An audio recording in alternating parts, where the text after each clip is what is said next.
in the first 5 minutes. Can I first of all say I'm very grateful to the honourable member for giving notice of a point of order. As she says, contingent liability of this size will normally involve the laying of a memorandum for a period of 14 sitting days before the guarantee is approved. The written statement made by the Minister for Energy on the 1st of September, when the House returned from the summer recess, sets out the reasons why the usual process could not be followed in this case. Can I suggest to her that she might want to raise this matter privately with the Committee of the Public Accounts and the Energy and Climate Change Committee? And I know that she will be a doughty member that will ensure that those concerns will be raised in many other areas. Right, let us come to the presentation of the bill. David Lemmy, if somebody to know. Public Office Accountability Bill. Second reading what day? Monday, 13th of October. Monday, the 13th of October. Right. Should we let the front benches change over so everybody's in their place?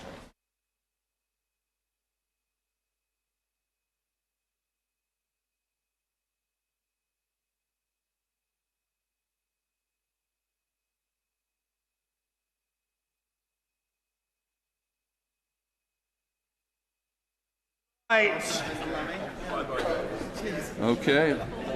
We now come to the emergency debate. I call Sir David Davis. Thank you, Mr. Speaker. I beg to move a debate on the appointment process and circumstances leading to the dismissal of the former Ambassador of the United Kingdom to the United States, Lord Mandelson. And if I may say so, Mr. Speaker, sometimes there are exquisite coincidences that happen in this place. We have just heard the presentation of Bill on Public Office Accountability by the immediate past Foreign Secretary, and I'll just read the House the first line of the presentation. It says, a bill to impose a duty on public authorities and public officials to act with candour, transparency and frankness. Well, I think I might return to those issues in the course of what I have to say. Now, as I said, this is a matter of utmost concern across the House. I think this is an issue which doesn't just concern the Conservative Party or the Scottish National Party or the DUP. Members on all sides are worried about this, as we've seen in the newspapers. Now, the government has key questions to answer, and as I said yesterday, the central question is who knew what and when. But let's be clear, there are many questions on many levels in this matter, and the government must answer them all, and it has so far singularly failed to do so. And the questions fall naturally into four categories. Firstly, was Peter Mandelson ever an appropriate character to appoint as our ambassador? No. We'll get to that later. Secondly, what was the procedure for vetting? Was it properly followed, and why has it gone so horribly wrong? Thirdly, what's happened in the last couple of weeks to lead to the demise of the former ambassador? Who made the critical decisions and why? And fourthly, what do we do now? How do we make this government tell the House and the nation the truth, the whole truth, and nothing but the truth? Which in itself would be a novelty for Lord Mandelson. Now, let's begin with whether Lord Mandelson was ever an appropriate selection. And again, as I said yesterday, our ambassador in Washington stands at the nexus of our most important bilateral relationship. Just for those who have not served in government, this is the one bilateral relationship run by number 10. Not actually by the Foreign Office, really, it's run by number 10 because it's so important. And it's a role of exceptional sensitivity. More classified information crosses the ambassador's desk than, as I said yesterday again, gets to most cabinet ministers. And indeed, of course, in British embassies, the agencies report to the ambassador. Yeah, they don't. It's not like the same in American embassy, the CIA do what they want. But in our agencies, they actually report to the ambassador. So it's a really sensitive post. And today, as actually, I forgot this post, Peter Kyle said, global circumstances dictate the position of this particular ambassador is more important than it's ever been. It could easily go terribly wrong, and the failure to appoint the right person has already had a serious and deleterious impact on the public interest. I give way. The Prime Minister staked his special relationship with the US President on the diplomatic skills of an ambassador who had a special relationship with the world's most notorious child sex offender. I'm sure he agrees with me that the Prime Minister's judgment and the UK's presence on the world stage has been diminished by this affair. I mean, there is no doubt she's correct. And frankly, I'm going to try not to make this ad hominem about the ministers who made decisions. I think we need to make that decision later, as it were. But she's right. It has diminished the standing of our Prime Minister. And I regret that, because although we have opposition, I want this government to succeed. In the national interest of it. And actually, it's doing the opposite of that. So, the ambassador's conduct, both prior to appointment and during, must reflect the highest standards of integrity. That is fundamental, and that's true for any ambassador. I give way to my honourable First of all, can I commend the right honourable gentleman for bringing this forward. This debate unites, I believe, this House and the purpose of it. As clear as and within the rules, Mr. Speaker, that MPs are accountable for their staff and their conduct, and that there will be repercussions for that. Does the right honourable member agree as well that the Prime Minister is also accountable for his appointment of the UK ambassador to the United States of America, and the same rules should apply? He's absolutely right, and when we look at the mechanisms, as I hope we will in the course of this debate, when we look at the mechanisms engaged, we'll see, I hope, why he made the wrong decision, because there's no doubt in my mind that he did make the wrong decision. Now, if I can turn to the... Of course I give way. Yeah. I thank the right honourable gentleman for giving way. He talks about decisions by the Prime Minister. He talks about the duty on members of this place and members of the other place to have the appropriate conduct. Does it surprise him, as it surprises me, that we have a situation where the honourable member for York Central has been unfairly suspended from the Labour whip, along with others, for opposing disability benefit cuts? The Mother of the House remains suspended from the Labour Party, yet Lord Mandelson retains the Labour whip in the House of Lords. Aren't all of those things decisions by the Prime Minister? And don't people outside here, including Labour members, think that's completely unfair? I understand all too well the point the honourable gentleman is making. Many have made it in the newspapers, generally not anonymously, the double standard, as it were, that applies to the top of the Labour Party, to Labour royalty, if you like, as opposed to other people who have been punished for actually doing their jobs, for representing their people, and so on. So no, he's got a point there. He's got a point there. But if all right, I'll then make some progress. I thank the member for giving way. Does he not think it's slightly odd that prior to the appointment of Lord Mandelson, there was obviously not sufficient due diligence done, and on the day before he was dismissed, apparently there were a lot of emails available to the Prime Minister which he either wasn't given or didn't read. And so we find this odd situation where the British ambassador to the USA has to be dismissed in full glare of international publicity because of what his behaviour had been in the past, which was apparently very well known to a very large number of people who should not have supported his appointment in the first place. The right honourable gentleman is exactly right. And we will come to a number of circumstances where information was available which should have been acted upon and wasn't. And this was not as hard as some may try to portray.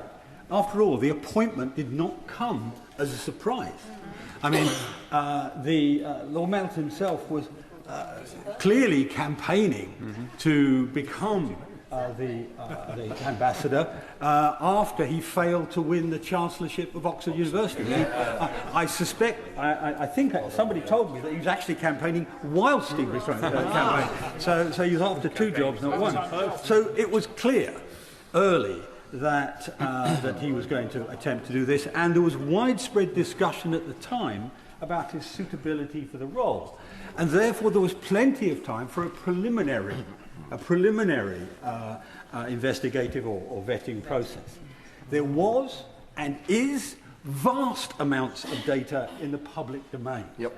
Most of what I'm going to speak of today is public domain material. I'll explain when it's not, but most of it is.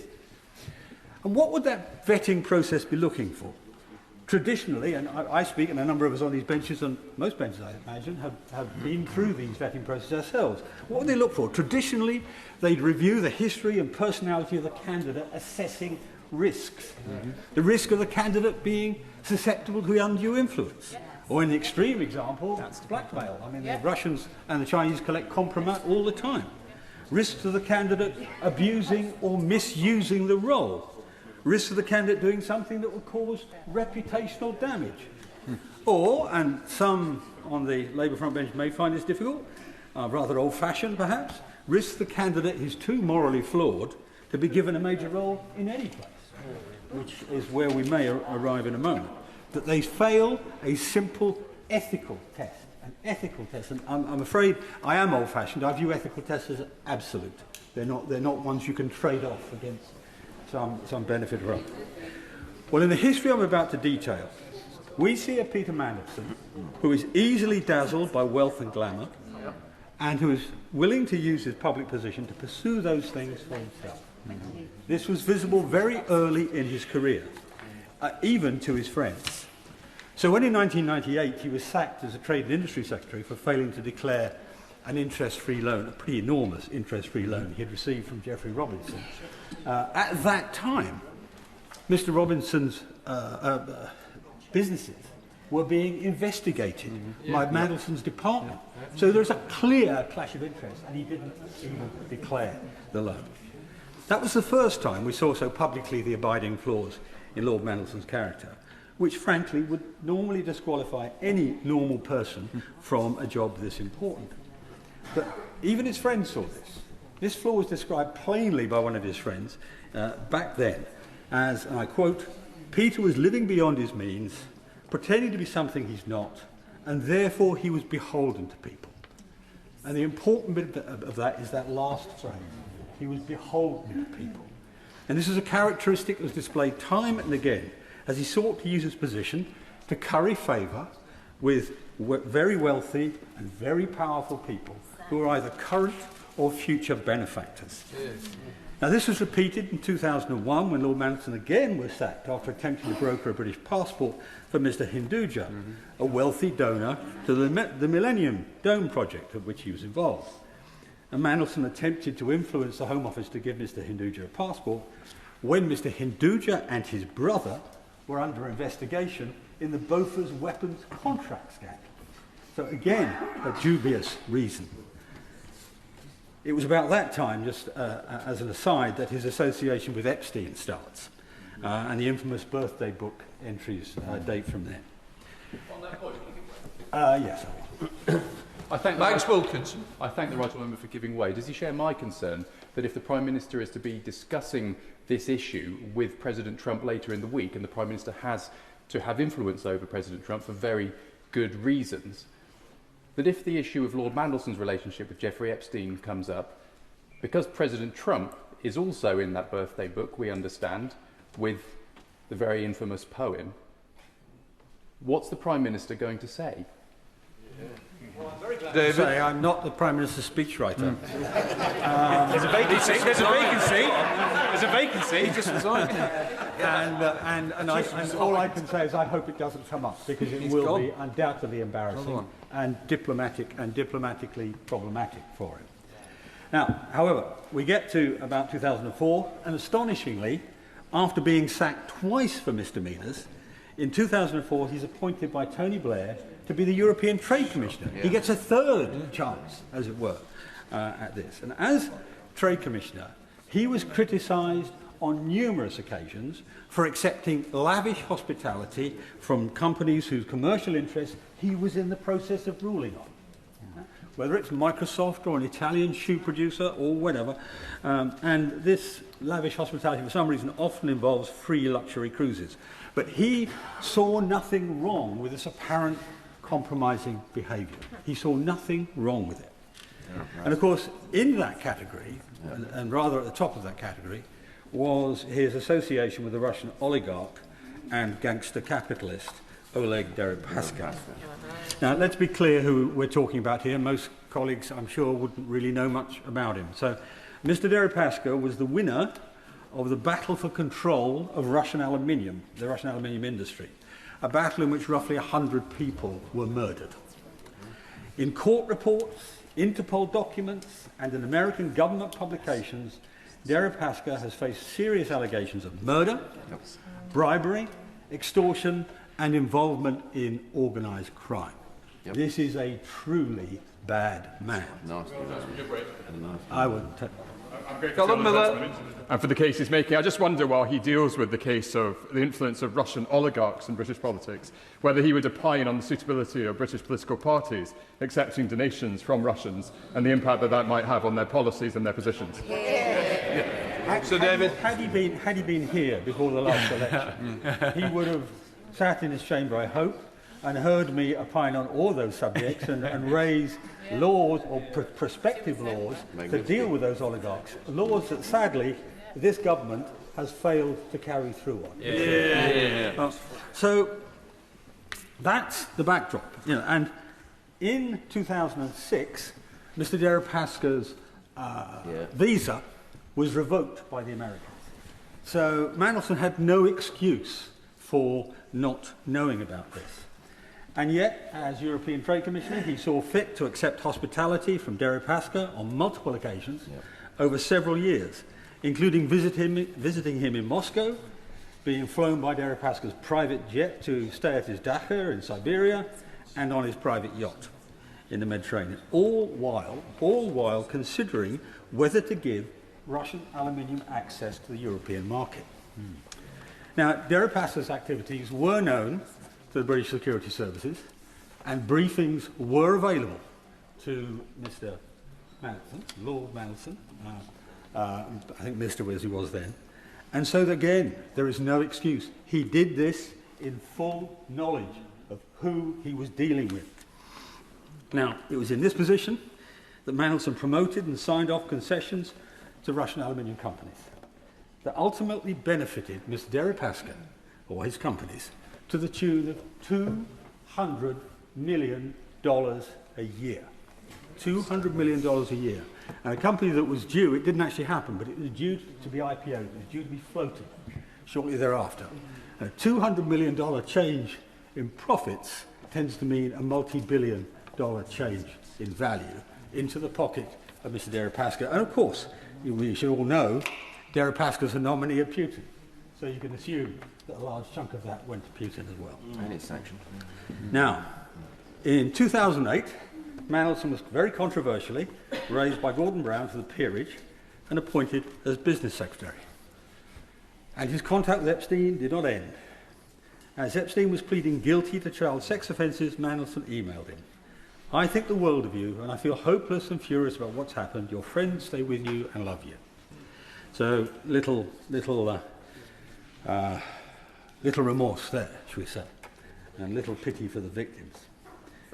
Now, after he left office in 2010, when Labour lost that election, Lord Mandelson founded a lobbying firm, Global Counsel.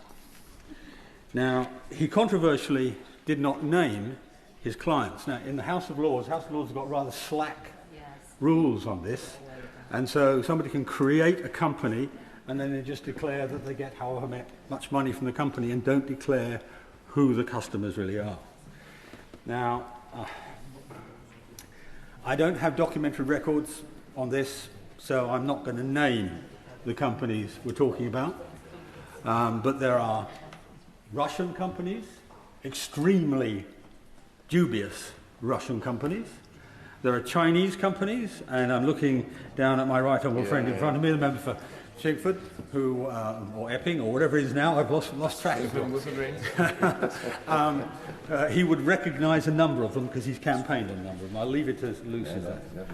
But in the context of his appointment to Washington, bear in mind this is all a judgment being made about being the ambassador in Washington, it's his close association with the organs of the Chinese state that would have raised most red flags, if the House will forgive the pun. The Interparliamentary Alliance on China presented a dossier to US senators that provoked enough concern that they passed it to the FBI. this may have been a reason, and here I am surmising, this may have been the reason for the purported concerns on whether the Trump administration would allow Mandelson's accreditation back in January. Of course I give way. Yeah. I thank you for giving way on that point and appreciate some of the points he was making. Thank you.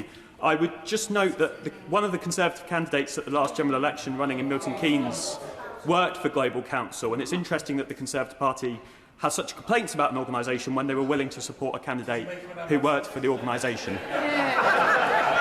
Risible. Grow up. Well, exactly. Risible. Risible.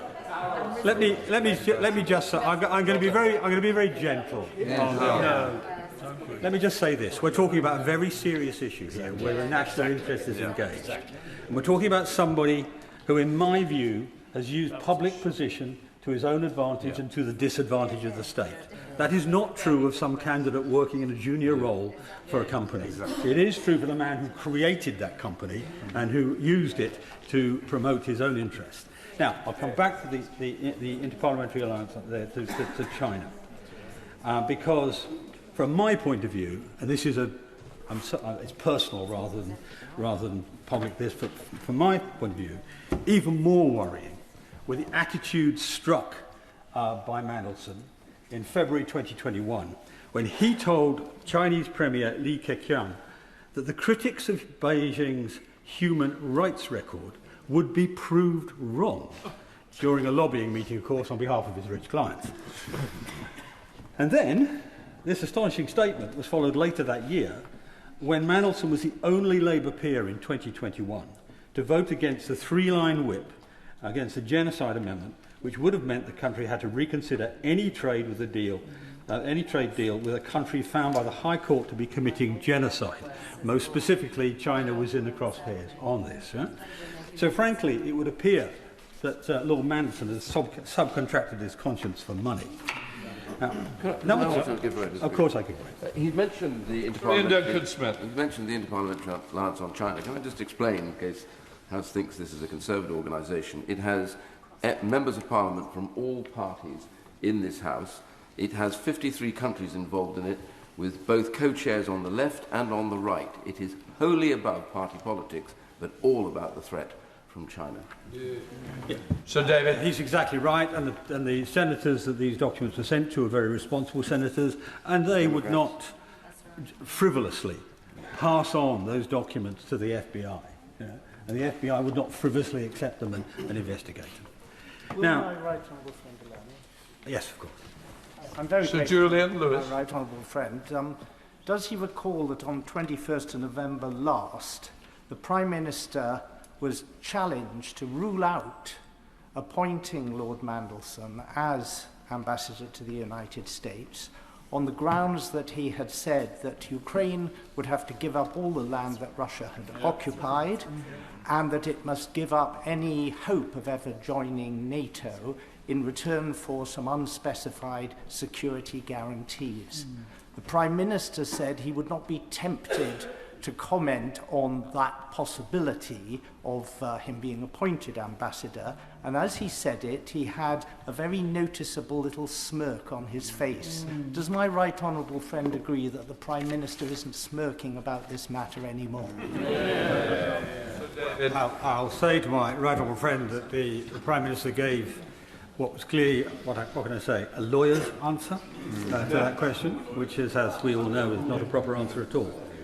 Now, Number 10 was well aware that Mandelson had continued his relationship with Epstein after he was convicted as a paedophile. How the Prime Minister could possibly have thought it was wise to appoint a man who was on record consorting with alleged murderers and convicted paedophiles for a position of privilege and power, to me, is utterly unfathomable. It's long... He has rightly pointed out his murky attitude towards money. But does it not also shine a terrible light on his attitude towards women? Yeah. And that, by contrast, this doesn't look good for the government? So, David, I agree she's right. I mean, his continued support of Epstein shows an attitude which I find completely reprehensible in exactly that respect, because Epstein's victims were women. Young women, girls, children. So, yes, I do agree with that. Now, So it's long been clear he was not suitable to be our ambassador. So the question is, what changed last week? The Bloomberg emails revealing further details of the extent of Epstein's relationship with Mandelson and the birthday book where Mandelson referred to Epstein as his best pal were with Mandelson by Monday evening and with the Foreign Office by overnight or by Tuesday morning at the latest.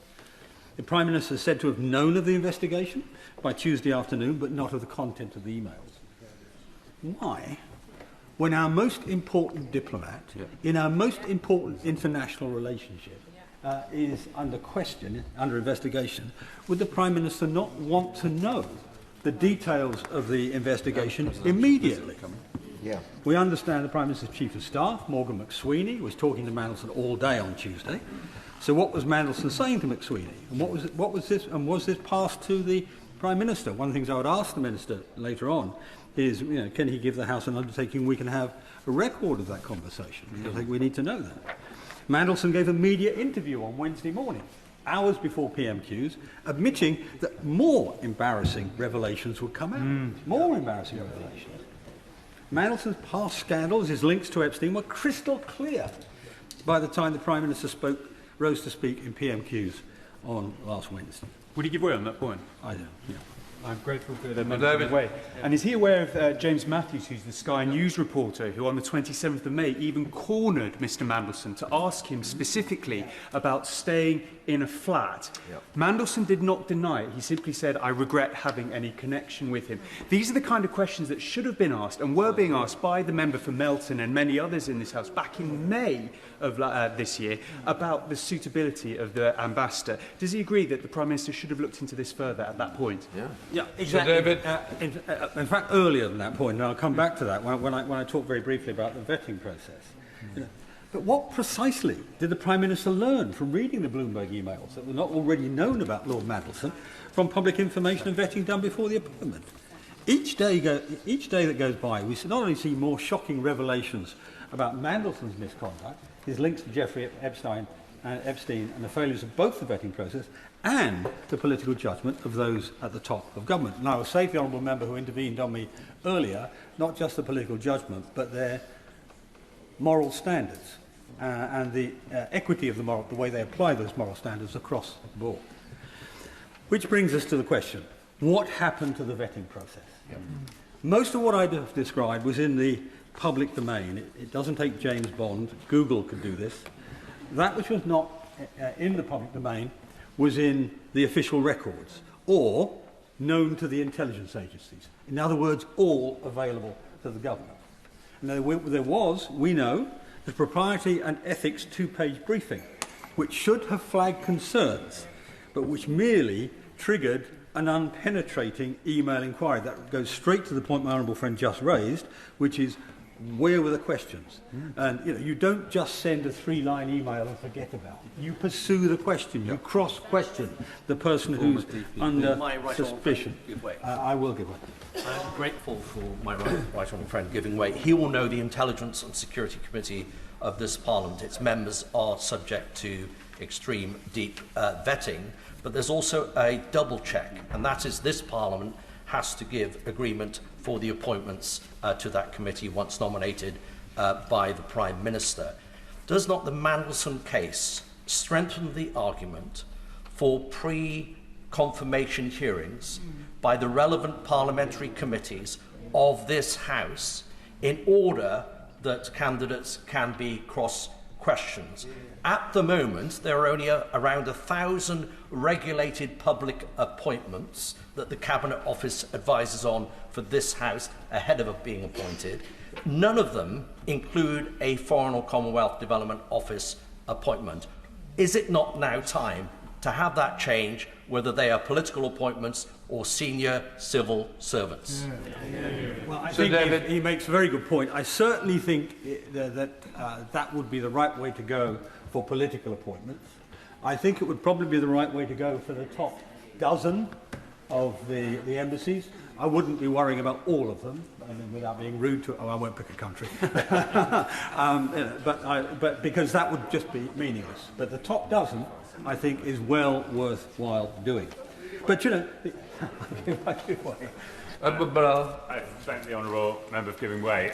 He mentioned before the propriety and ethics team within the Cabinet Office produced a report that was presumably handed to the Prime Minister and was certainly done so prior to the announcement. I wonder if he agrees with me that the Minister must tell us whether or not the Prime Minister read that report, whether it contained anything that Parliament should have been aware of before he made that appointment. Well, he makes a good point. So I'll turn to it in a moment, but he's right, and I will reiterate the point. Because, in addition to what my honourable friend said, there should have been a fully developed vetting process, and it appears not to have happened. Normally speaking, there's a vetting unit in the Foreign Office, there's a vetting unit in the Cabinet Office. One of them should have been engaged on this. And there have been claims that the developed vetting happens after the appointment. No, it doesn't. For existing ambassadors who are on a 5-year vetting cycle, sure. For ambassadors or officers who are being read into a new class of material, sure. But for this, an outsider coming into the most sensitive job in government, certainly not. Well, my right honourable friend could wait. I'm being frowned at by the Speaker for taking so much time. I'll give way the last time. Thank you. My right honourable friend is very generous. At the weekend, the Business Secretary appeared to say the government believed it was worth the risk at appointing Lord Mandelson from the outset. As I hear that, what the Business Secretary was saying, that it was worth the risk of the positive qualities that Lord Mandelson had, as they see it, worth the risk that he might be more involved with a convicted paedophile than they thought from the outset. If that's the risk the government were judging him by, isn't that shameful? I've already said that my view is ethical risks, ethical standards are absolute, so they should not be a trade-off. But let's take this as maybe a practical decision for a second, and take Mandelson his own measure of himself. He loves being called the Dark Lord and all the rest of it. He preens himself on being a master of the dark arts, spin, message management, political tactics, manipulation of the truth, a repertoire of things that most people would not be proud of. Now, if the government thinks that these actually make up for, in some way, in a skill, make up for his sins, well, no. I mean, firstly, he's not as good as being cracked up to be, frankly, and he's being measured, remember this, against Karen Pierce, the officer in place, probably the best ambassador, certainly the most revered. And after her, Tim Barrow, who was our ambassador to the European Union during Brexit, and was the NSA, was the National Security Advisor, knows all these things to the tips of his fingers. That better than them? Oh, pull the other one. Right. So, I'm coming to the end, Mr. Speaker, before you frown anymore. Number 10 claims Mandelson was economical with the truth. Mandelson claims he told the whole truth. Both statements cannot be true. So the questions I pose to the Minister are, will the government rule out Mandelson being brought back into government? Number 10 refused to rule him out, giving him another job earlier this week, or last week. If Mandelson withheld information during the vetting process, is he going to lose the Labour whip? I'm looking at Mr Bergen when I say that. Is he going to have to resign from the House of Lords? Will Lord Mandelson be receiving compensation, as some reports from the media suggest he'll be paid £100,000 of taxpayers' money? What? Yeah. Will the Prime Minister, his Chief of Staff, his Cabinet Secretary and the Permanent Secretary of the Foreign Office appear before the select committees of the House to give evidence? And will the Minister provide the House with the documents required to answer our questions as to who knew what and when? That is the Propriety and Ethics Team report, the Development Vetting report, if it exists. And I say this to the Minister. There are many quotes in the newspapers from his own party about their horror regarding his decisions and processes. No, and I really am coming to an end.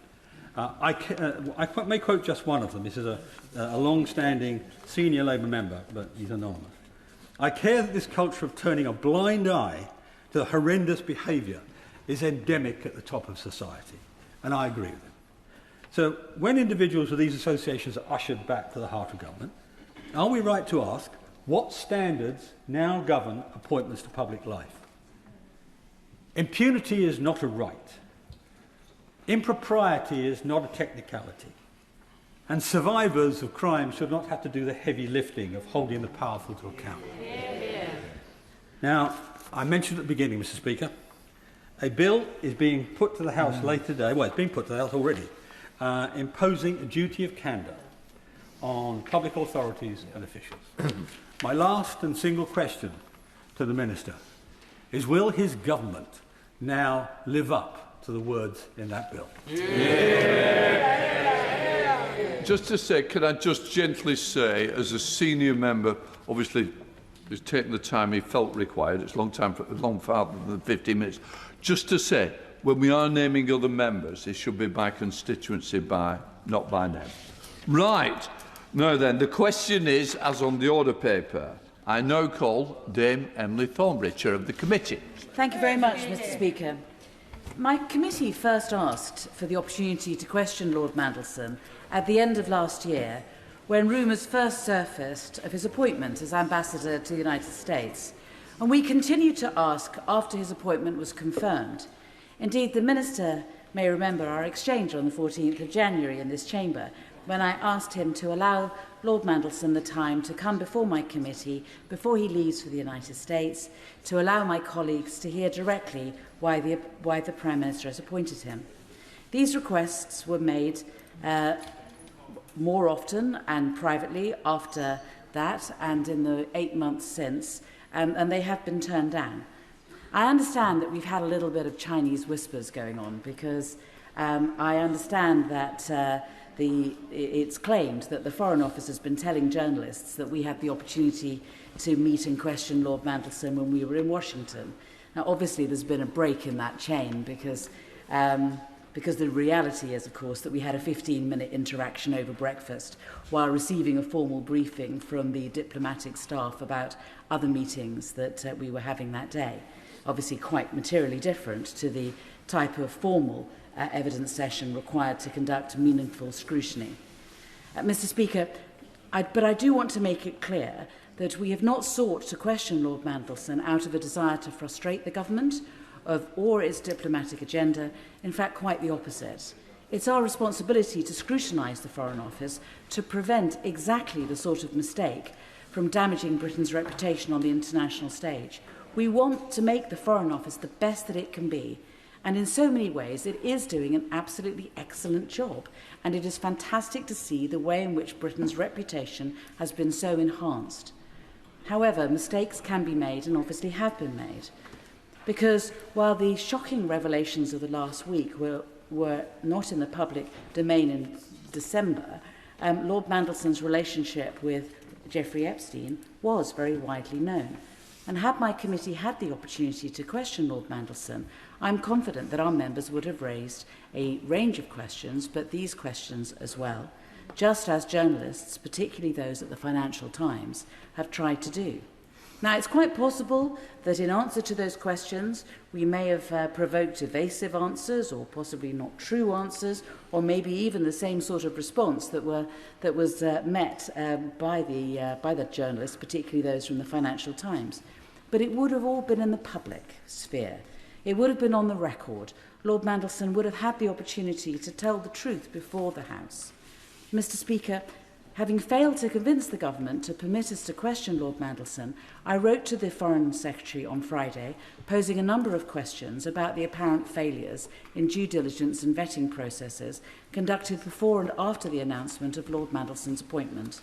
And these questions included: what concerns were raised by any agencies undertaking security clearance ahead of Lord Mandelson's appointment?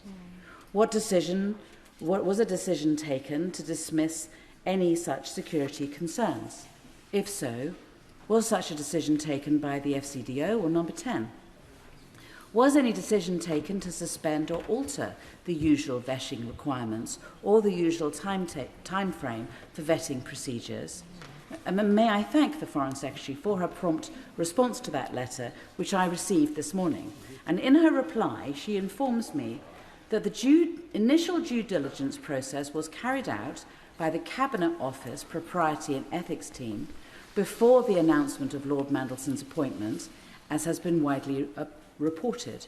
She assures me that the Foreign Office did not contribute to this process.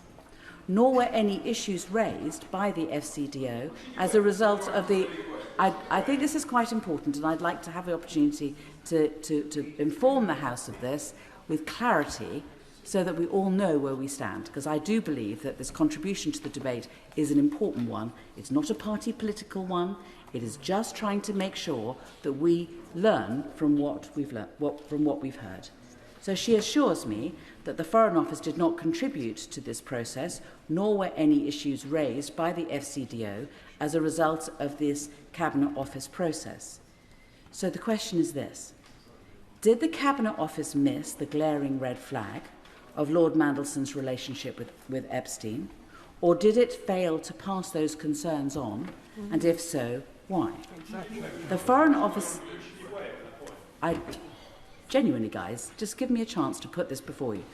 The Foreign Secretary's letter states that I genuinely hope that the honourable gentleman will give me an opportunity to put this before the House. And I apologise for speaking to them as guys. The Foreign Secretary's letter... Keep going, Emily. The Foreign Secretary's letter states that Cabinet Office due diligence was followed by the usual developed vetting, or DV process, carried out by National Security Vetting on behalf of the FCDO after the announcement of Lord Mandelson's appointment. This was, the Foreign Secretary says, conducted to the usual standard set of developed vetting. Now, career civil servants are regularly subject to such tests, and many have stories of their appointments being delayed or even prohibited because they've studied abroad, because they've married an Iranian, or because they were simply born in Belfast. So the question is this: does having significant information in the public domain about your relationship with an internationally prolific child sex offender not raise more red flags than simply being born in Belfast? Is a civil servant a greater risk to this country because they are married to somebody who was born in the Middle East, or because they were close friends with Jeffrey Epstein? Did the Foreign Office vetting process miss a glaring national security and reputational risk, or was it told to overlook it? Mr. Speaker, my committee's duty is to scrutinise the Foreign Office to make it the best that it can be. Neither the Foreign Office nor the Cabinet Office has shown itself to be the best it can be in the process surrounding this appointment. I'll get to the end of this paragraph, and then, of course, I will give way. That is why my committee asked yesterday for the Foreign Office Permanent Undersecretary and the Cabinet Office Head of Propriety and Ethics to appear before us and to explain what went wrong. We have been told that no one is available before the recess, and we will continue to push for prompt and public answers. I give way to the Honourable Gentleman. To the Right Honourable Lady for giving way. She speaks powerfully. Does she think if her committee had been allowed to interview Lord Mandelson, that they would have come up with a recommendation not to approve the appointment? And in such a situation, does she think her recommendation would have been listened to?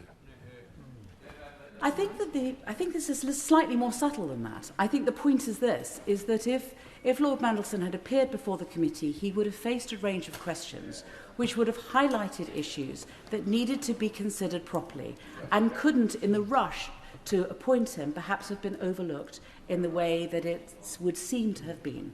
It's to put a brake on it. And we would not, as a committee, have the power to say the government can't appoint, but we would shed light on the nature of the appointment and be able, through our questions, to be able to examine whether or not it was the wisest thing to do. I give way to the Honourable Gentleman. Does the Honourable Lady agree with me that if we are to salvage anything positive from this whole sorry episode at all, then it has to be that in the future Parliament is put at the role of this process and through the select committees? And does not her experience illustrate that the question of who is in charge of that has to remain with the select committee and not with the executive? Dame Emily. I don't quite put it like that. I think that the executive does in the end make the decision. They are the executive. But I think that we should, as a select committee, have a role in this, particularly when it comes to political appointments. It did happen before when there were political appointments. The Right Honourable Gentleman may remember to the ambassador to South Africa and to Paris, and it has happened in the past, and particularly when there are political appointments, then I do think in those circumstances, Mr. Speaker, that the select committee should have a role in it, and we can make the decisions better as a result. On that point, would my honourable friend, I thank her for giving way.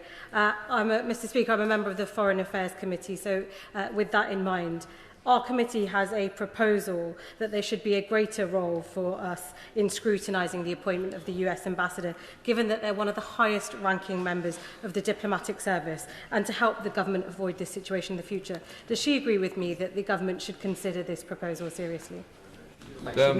She may be, that my honourable friend may be surprised to hear that. I agree with her completely, and I think it is very wise. Yes, I will. Yes.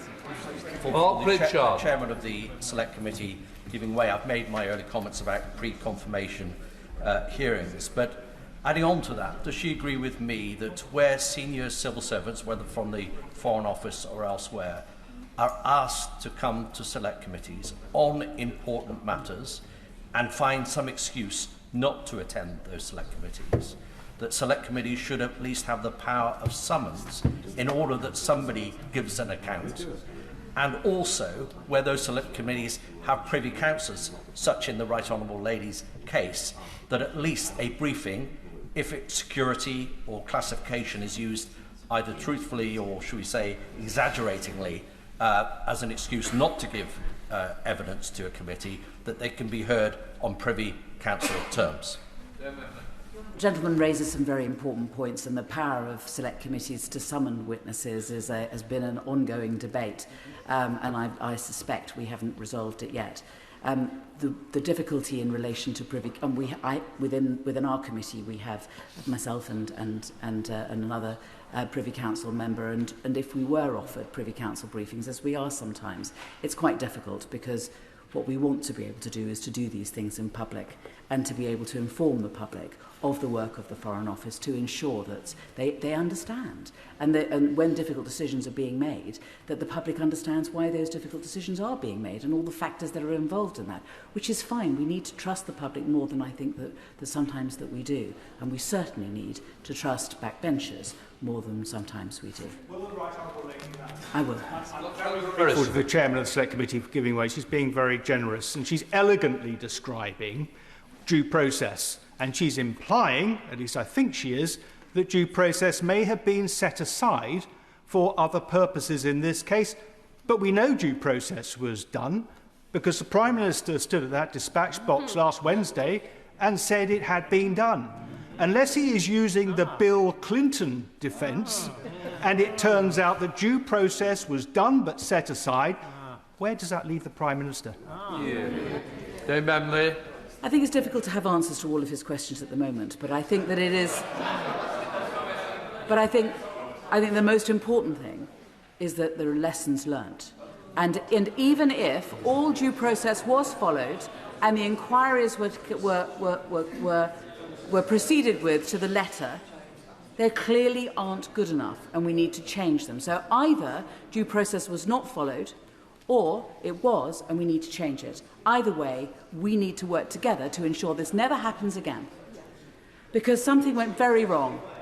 Yes, I will give way for a final time, and then I will finish. So I'm very grateful for her to generously give way. As MPs, we put the interests of the country above all else. What does she make of a decision to appoint an individual to represent our country in difficult negotiations, in the knowledge that that country had compromising information on that individual? I mean, clearly we all think that it was a mistake. And the question is, how did that mistake occur, and how do we make sure that this sort of thing does not happen again? Because something went very wrong. Because when Lord Mandelson was appointed, red flags were obviously missed, or ignored. And on the day that the American president lands in Britain for a state visit, the government is materially worse off because we don't have an American president. And I really am finishing. Mr. Speaker, if we do not have the opportunity to scrutinise this kind of failure, then how can we make sure that we stop it and we stop it from happening again? We do need to improve our scrutiny and our decision-making. Kerry Bendel. Thank you, Mr. Speaker, for granting this important emergency debate today. And I congratulate my right honourable friend for having secured it. He made a series of excellent points, as did the chair of the Foreign Affairs Select Committee. And I agree with all of those points. It is extraordinary that on the eve of the president's state visit, we are talking about the US ambassador who's been sacked in scandal. And there are as many questions that we all have as are unanswered questions. There are many questions I will also ask today, Mr. Speaker, but the Prime Minister needs to do three things. The Prime Minister needs to come clean about what he knew and when he knew it, not send his junior ministers to cover for him. The Prime Minister needs to publish the Mandelson-Epstein files in full.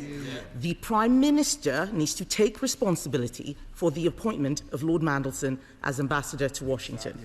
But the Prime Minister, Mr. Speaker, is not here because he is hiding from Parliament, hiding from questions. And I know that he is a busy man, but confidence in him and in his government rests on him being able to account for what happened. And so far, no one is taking any responsibility. We have our ambassador in the US sacked over his relationship with a man convicted of child sex offences. What's more, and this tells you everything you need to know, this was an appointment apparently forced through by the Prime Minister and/or his Chief of Staff. We see a political ally pushed ahead of qualified candidates because the Prime Minister and Morgan McSweeney admired his talent for mixing with the rich and powerful, despite his known links to a man who was publicly known as a convicted paedophile and a convicted sex trafficker. It is now very clear, given the speeches that we've heard before, Mr. Speaker, and everything in the public domain, it is now very clear that Peter Mandelson should never have been appointed. And it is now also clear that the Prime Minister knew that there were major concerns when he came to this House just last Wednesday. But instead of taking action, he expressed confidence in him. Why on earth did he do so? Was he poorly advised, or was it just his own poor judgment? In every single one of his government scandals till date, far from being the decisive man of conscience he promised to be, he has shriveled from leadership. He has dodged responsibility. He has hidden behind others, just as he's doing today, and he has come to this House and hidden behind process and lawyerly phrases. The Prime Minister has shown no courage, no judgment, no backbone. And if he can't see it, if they can't see it, I can assure them that the British public can. The Prime Minister has turned out to be everything he claimed to abhor. This is a government of sleaze and scandal, and Labour MPs know it. I'll be interested to see how many of them actually stand up to defend their government. Mr. Speaker, the British public, and especially the victims of Jeffrey Epstein, deserve that for once the Prime Minister be straight and honest with us. He must immediately do three things. As I said earlier, Mr. Speaker, he must apologise to the victims of Jeffrey Epstein for ever having appointed Peter Mandelson as ambassador. How is it that this has still not happened? No apology. Second, as I said, he must publish the Mandelson-Epstein files in full, all the information that he had at his disposal, both when he made the appointment and when he came to the House last week expressing full confidence. And third, he must make sure that someone takes responsibility. Everyone now agrees that Peter Mandelson should not have been appointed. We've heard so much from my right honourable friend about endless scandal, conflicts of interest with China and indeed with Russia. So why was he appointed? Was it a failure of vetting? Was it that the advisers hid information from the Prime Minister? Or was it that the Prime Minister knew and made the decision anyway? Someone needs to take responsibility. I give way to my right honourable friend. I'm grateful to my right honourable friend. And does she agree that we've seen a rapid transformation from the Prince of Darkness into a grovelling Lord Yum Yum? But one has to ask, why was the British Prime Minister surprised? Had he never heard the tale of the turtle and the scorpion that meet at the side of the river? Shouldn't the Prime Minister have realised that the poor old scorpion simply can't help what's in its nature? I completely agree with my right honourable friend. I think the story is The Frog and the Scorpion. It's one of my favourite childhood stories. Everyone knows, everyone knew what Lord Mandelson had been up to. It is simply not tenable for anyone on those benches to hold the line on this one, to bury their heads in the sand and hope it goes away, least of all the Prime Minister. But we now know that the Prime Minister was aware of the compromising emails last Wednesday at Prime Minister's questions, and yet he came to the House and said that he had confidence in his ambassador, and many of them cheered. Now they're all looking at their phones. Most of them don't have the courage to look me in the eye. They were cheering last week. Now they're full of shame. Why on earth did he do that? At any point, did he ask his staff, oh, sorry, are they proud? Are they proud? No. I'll continue. At any point, did he ask his staff what more information might surface? Because that morning, Lord Mandelson was saying more information would surface. Did he receive a briefing about this ahead of Prime Minister's questions? It is inconceivable that he did not. Inconceivable. Ministers are now claiming that new information subsequently came to light, new information that they didn't have. The story is all mixed and messed up, and they know it. What information appeared that was not in the original vetting? We'd like to hear that when the Minister gives his statement. And there are still more questions to answer. When did the Prime Minister's Chief of Staff speak with Peter Mandelson last week, and what did he discuss with him? Do they have the courage to tell us that? We are told that Morgan McSweeney spent hours on the phone to the ambassador, hours on the phone, at the same time that Lord Mandelson was dodging calls from the Foreign Office. What were they talking about? Those are questions about what happened just last week. But how did all this come to happen last year? I think the chair of the Foreign Affairs Select Committee has asked some excellent questions. But I ask the Minister this: what led to Lord Mandelson's appointment in the first place? How was it that a man with known links to a child sex offender came to be appointed? I'll give way to the honourable gentleman. An additional question is, was there any external influence? Did Tony Blair or any of his friends, Mandelson's friends, have anything to do with this appointment? The honourable gentleman asks a very good question, and I hope the Minister is able to provide an answer, because all of us in this House across parties want to know. We want to know how it was that Lord Mandelson's appointment happened in the first place, because as I see it, there are only three possibilities. First, that there was a failure of vetting. But are we really supposed to believe, Mr. Speaker, are we really supposed to believe that this is the security services' fault? I don't think so. Did they not drag up the intimate relationship with Jeffrey Epstein, which was discussed last week? The second possibility, a bit more likely, is that the Prime Minister's advisers kept information from him. If that happened, that would be incredibly serious. Yes, I give way to the right honourable gentleman. It's on that particular point. Does she agree with me that no matter what happened or didn't happen, that a Prime Minister, a leader, has to shoulder the responsibility, and it's absolutely appalling, the idea that they would then blame the staff around them. It is their responsibility, they answer to the House, no excuse. My right honourable friend makes an excellent point. This is a Prime Minister who hides behind everybody else, whether it's his advisers or whether it's his junior ministers or his backbenchers. That's what he does. And if he does want to blame advisers, which one was it? Who kept it from him? Why have they not apologised and resigned? No one taking responsibility. And thirdly, which my right honourable friend alluded to, the most likely but most worrying reason of all is that the Prime Minister had plenty of information to suggest that Lord Mandelson should not be appointed. Plenty of information, but he chose to appoint him anyway.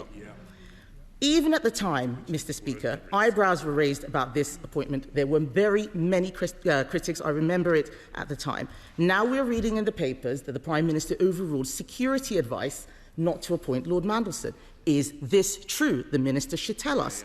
It is time, Mr. Speaker, for the Prime Minister to come clean. He needs to come out of hiding. This issue will not go away, Mr. Speaker.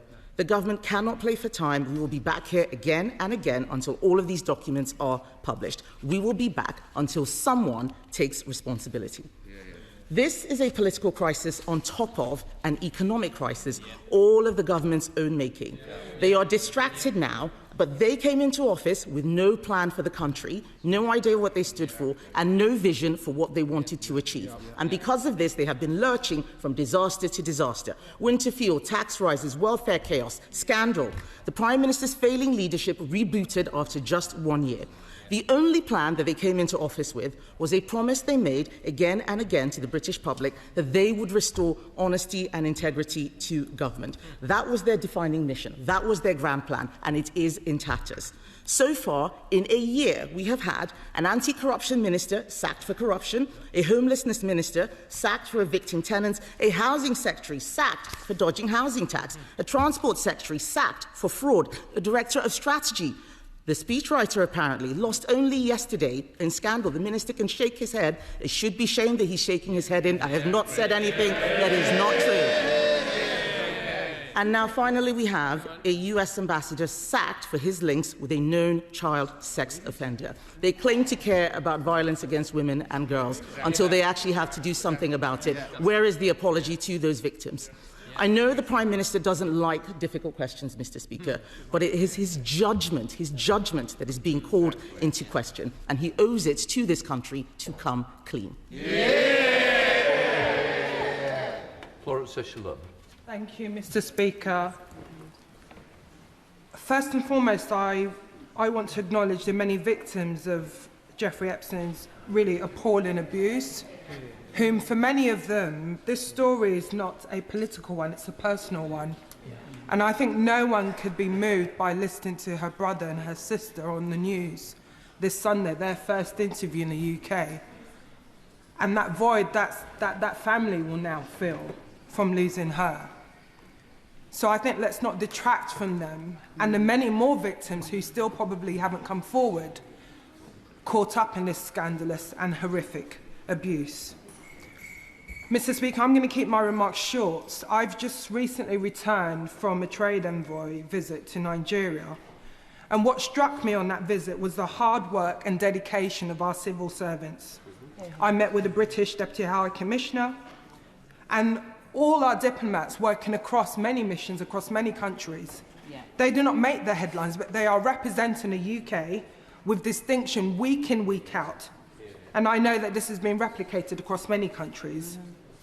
And, Mr. Speaker, this includes the Deputy Ambassador in Washington, who has since taken over from Lord Mandelson, and he's been described as a highly regarded diplomat. So we wish him well in his new temporary role. The chair of my right honourable friend, the chair of the Select Committee, has rightly highlighted a number of important questions, and I hope that the government will be listening and will take full consideration of some of the... I'll give way on that. I'm very grateful to my friend for giving way. She is aware that I am too listed in this House as an independent, not for matters related to conduct or duty of candour, but for voting with my conscience to scrap the two-child limit policy, a policy supported by the former Labour Prime Minister Gordon Brown and the Children's Commissioner, and my suspension from the Labour whip was applied over a year ago, within minutes of my vote. Does she agree with me that myself and the Mother of the House and others appear to be held to some standards, while Lord Mandelson appears to be held to another? I thank the Honourable Member for making her point, and I think about, sadly, the number of abuse that many parliamentarians in this chamber face, particularly many BME members, for just their mere existence. I know the horrific domestic abuse that my honourable friend has also faced, and I hope that with time that the Labour leadership will look at some of the issues around suspension. She will know that that's not an issue that I'm privy to, but I know that these are many issues that many of us continue to raise with the leadership. I just wanted to finish, Mr. Speaker, by highlighting some of the many questions which I hope the Minister, when he stands up on his feet, will respond to. But I think the key question that we are all asking, and many people, including many of my constituents, are asking, is around the recruitment process going forward. Can the Minister assure the House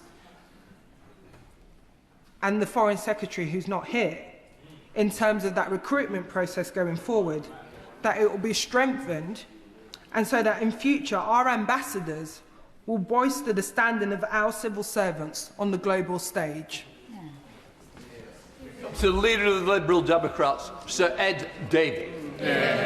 Thank you, Mr. Speaker. I think this debate finds the House at its best, holding the government and the Prime Minister himself properly to account. And as the Leader of the Opposition said, we may be rising for recess, but this issue will not go away. And I want to pay tribute to the Right Honourable and gallant member for Goole and Pocklington for securing this debate and for laying out the series of questions which need to be answered so we can properly hold this government to account. I'm not going to repeat all his many questions. He made a long speech and we will be rereading it, no doubt, over the next few weeks. I also want to pay tribute to the Chair of the Foreign Affairs Select Committee, the Right Honourable Lady, the member for Islington South and Finsbury. I thought her speech, showing that her committee had tried to bring Lord Mandelson to their committee to be scrutinised and were prevented from doing that, raises some very serious questions about how select committees are being ignored by this government. And I think we need to get serious about confirmatory hearings. I think the House, the public, needs to know what a select committee that is specialising in the subject thinks about such an important public appointment before that public appointment is confirmed. And I hope we will reform the processes of this House to build on what the Right Honourable Lady rightly said. And the Leader of the Opposition made some very important points about the need for disclosure from the government. We need those documents to be published if we're going to have a transparent process where we can properly hold the government to account. If they have answers, let us hear them, and then we can do that analysis. I give way to the Honourable Gentleman. To the Right Honourable Gentleman for giving way. Much has been said about the process itself, but does he agree with me? It clearly was never worth the risk to appoint Peter Mandelson. But does he go further than that in terms of the professionalism of the role? And we've heard from my honourable friend about the reputation of our ambassadorial officials across the world. Would we be better served in the future if we looked to professionals to fill that role rather than politicians? Yes. I think the honourable gentleman makes a very strong point. The previous ambassador to the United States was held in very high regard, and many people think she should be appointed for the vacancy. But I also want to mention the immediate speech before myself, the honourable member for Vauxhall and Camberwell Green, because I want to take on from what she said. Yes, we have all these questions to be answered and disclosures to be made, but we must remember the victims in all this. And I want to focus on the victims today because they deserve answers.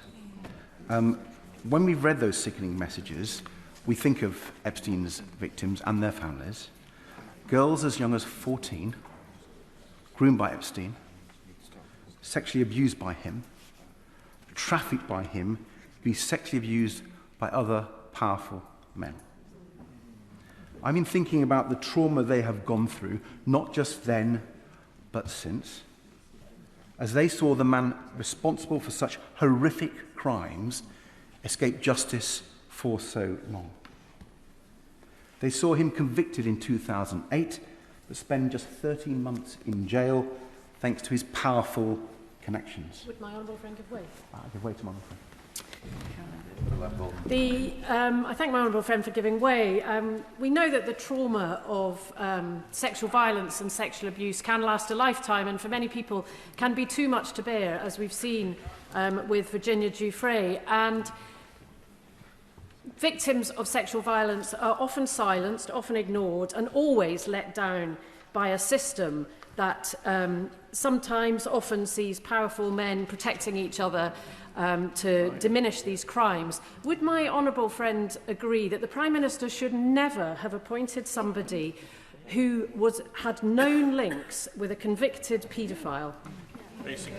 I completely agree with my honourable friend, and can I pay tribute to her for the work she has done to protect vulnerable women in her career. We salute her for that work.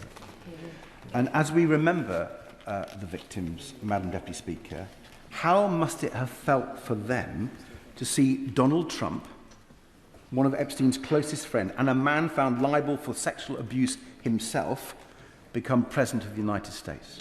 How must it have felt for the victims to see another of Epstein's closest friends made British ambassador to the United States? How must it have felt for the victims to hear the Prime Minister defend Lord Mandelson last week, even after we'd seen those appalling messages? How must it have felt for them to hear ministers say, even after Mandelson was sacked, that his appointment was a risk worth taking? I think that is quite shocking. I give way to my honourable friend. On that point, I thank the right honourable member for giving way. The right honourable member has turned down the opportunity to dine with Donald Trump in the next couple of days, and he's been roundly criticised for that by some people who may well still be attending. Does he agree with me that this is an ample opportunity for those who are still attending to ask President Trump about his entry in that horrific book of birthday wishes for Mr Epstein? And when they do ask him about his thoughts, can you ask them to report back to us about what he said? I'm grateful to my honourable friend. The truth is, at these state banquets, very few people get to speak to the visiting head of state. However, the Prime Minister does. I wonder if the Prime Minister will be asking the President about his friendship with Epstein. I think he should, and I think this House thinks he should. Madam Deputy Speaker, for decades, the victims and their families have seen powerful men escape responsibility for what they did and what they knew. It should be a source of deep shame to ministers that the British government is now part of that story. Will my right honourable friend give way? Yes, I give way. I thank my right honourable friend for giving way. Does he agree with me that one of the reasons that Epstein escaped justice for so long was because he was protected by other powerful men? And if we are truly to protect young people from predators, we need to ensure that the protectors of paedophiles have absolutely no place in public life. I couldn't agree more with my honourable friend. I know she has worked for victims of domestic violence and abuse as well. And I can do no better than actually quote the words of Skye Roberts, the brother of Virginia Giuffre. She said about Lord Mandelson, he should not have been given the position in the first place. It speaks to how deep the corruption is in our systems. Madam Deputy Speaker, not only must we hold the government to account for this, but we need to fix our systems, whether it's select committee hearings or holding the powerful to account. Our constituents lose trust in our institutions when they fail to hold people to account, and I'm proud my party, I'm sure others in this House, wish to see those reforms, not least, Madam Deputy Speaker, for the survivors, for the victims, for their families. We must hold the powerful to account, and in that regard, will the Minister, when he gets to his feet, apologise to all of Epstein's victims and their families? We need apology from the Minister today.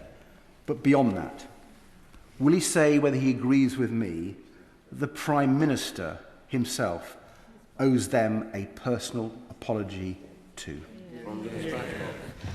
We've got a substantial speaking list, and this debate is time limited to 3 hours, so the backbenchers are on a 6-minute speaking limit, and I call John Slinger.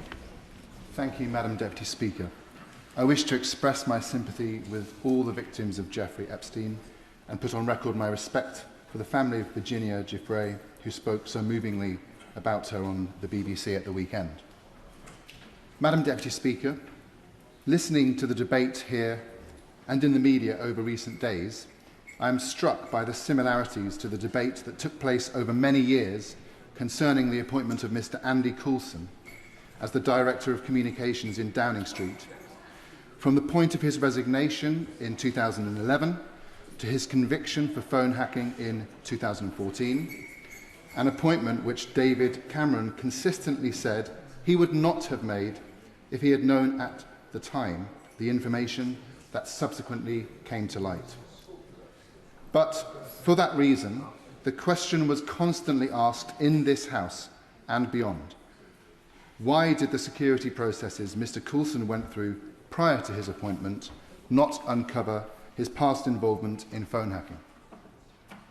Some people pointed to the fact that, unlike previous occupants of his role, Mr. Coulson had not gone through developed vetting until long after his appointment, and indeed had to resign before completing that process. But when this issue was directly discussed at the Leveson inquiry, this was the exchange between Lord Justice Leveson and the former Cabinet Secretary, Lord O'Donnell, which it is important to recall today. Lord O'Donnell said, "I think some people have different understandings of what developed vetting would reveal. It wouldn't have gone into enormous detail about phone hacking, for example." Lord Justice Leveson replied, "No, it's concerned with whether you're likely to be a risk." Lord O'Donnell then said, "Yes, whether basically you're blackmailable." David Cameron relied on that exchange in this House after Andy Coulson's conviction on the 25th of June 2014, when he said firstly, and I think correctly, that Coulson's security clearance was a matter for the civil service, not for the Prime Minister. And secondly, that even if Coulson had been fully DV'd, it would not have uncovered evidence of his involvement in phone hacking. And I mention this issue now, not to reopen the issue over Andy Coulson's security clearance, or Dominic Cummings for that matter, but simply to remind honourable members opposite that it is not new to have these kind of questions raised around the vetting of senior appointees. It is certainly not an issue that is specific to this government or the particular appointment of Lord Mandelson, and they would do well to remember that before they get too high on their horse in today's debate. I won't give way. I will give way. I will give way. I thank the honourable member for giving way, but this really isn't hard. Isn't it enough knowing that Lord Mandelson enjoyed the patronage of a convicted child sex offender by staying in his houses? Wasn't that enough to prevent his appointment as our most senior ambassador? I thank the honourable lady for her intervention. What I am doing in my speech is setting out for the House very useful context within which this debate, it is useful. Honourable members can shunter from sedentary position, but it is useful context. And finally, no, I won't give way again. I'm coming to the conclusion of my remarks, Madam Deputy Speaker. Madam Deputy Speaker, the Right Honourable Member for Goole and Poppington spoke somewhat mockingly of the strange coincidences of politics given the presentation of the Public Office Accountability Bill earlier today. Now, my right honourable friend, the Prime Minister, is a man of integrity. He has shown that he believes in accountability and he acts on it. The Leader of the Opposition can reel off a list of ministers who have been sacked, but that rather proves my point. Frankly, this is a welcome change, and no matter how uncomfortable recent events have been, we are seeing, under this Prime Minister, that public officials, ministers, and yes, ambassadors are being held to higher standards than previously, and I welcome that.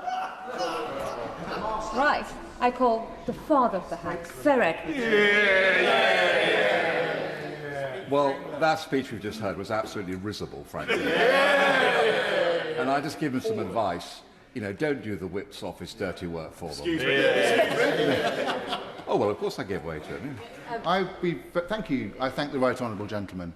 I'd like to give him some advice. Please do not patronise me. Yeah, I'm just trying to give him some helpful advice, but there we are. Oh, well, of course. Actually, it's advice for the member opposite. For us all. Those that lick the feet of the unworthy gain them for themselves nothing but a dirty tongue. Sir Edward, please. But joking apart, this is really a very serious moment for our country and for Parliament. Whether you like him or not, President Trump is of incredible importance to our country. He's just about to arrive here. He just must think that we in this country are complete plonkers, frankly, for the way that we've handled all this. First of all, he had a very good relationship with the previous ambassador. She was just swept aside. And then a man was appointed who had produced him in the past. All right, that man is a skilled operator and has built up a relationship. President Trump himself probably is rather embarrassed about his relationship with Epstein. And then he finds all over the media, this is dragged up a day before one of his most important visits, which is of great importance to his country and our country. And he knows that there are going to be very difficult questions in the press conference. The President of the United States must be absolutely furious about what is going on. So this is a very serious moment for us, and we have to take it extremely seriously. And I hope, and I'm sure the government does. Now, I'll just repeat what I said in the urgent question on Thursday. I've seen so many of these scandals, and it's usually not the original scandal or alleged scandal that is the problem. It's the cover-up. And therefore, to try and be helpful to the government, we've already heard from the chair of the Foreign Affairs Select Committee. It is just an absurd part of our processes that if there is a monumental scandal, then we have a public inquiry, and officials, ministers, everybody must be dragged, every document must be produced to the public inquiry, but governments can just brush aside a select committee. So I just tell them, I'm generally trying to be helpful now.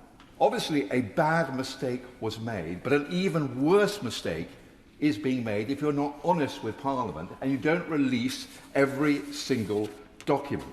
And there are so many questions that need to be asked and could be answered if the government, the Foreign Office, was honest in these questions. Why was Mandelson chosen, given his known past associations with Epstein and his previous sackings? Were the risks merely misjudged, or did the existing vetting process fail to assess them properly? And the Prime Minister claimed he didn't know the full extent of the emails. We've no reason not to take him at his word. Obviously, he tells the truth. But this raises serious questions about what assurances of information he received, from whom, and whether that constituted adequate due diligence. What exact checks were carried out at appointment stage? What was known, by whom, and when?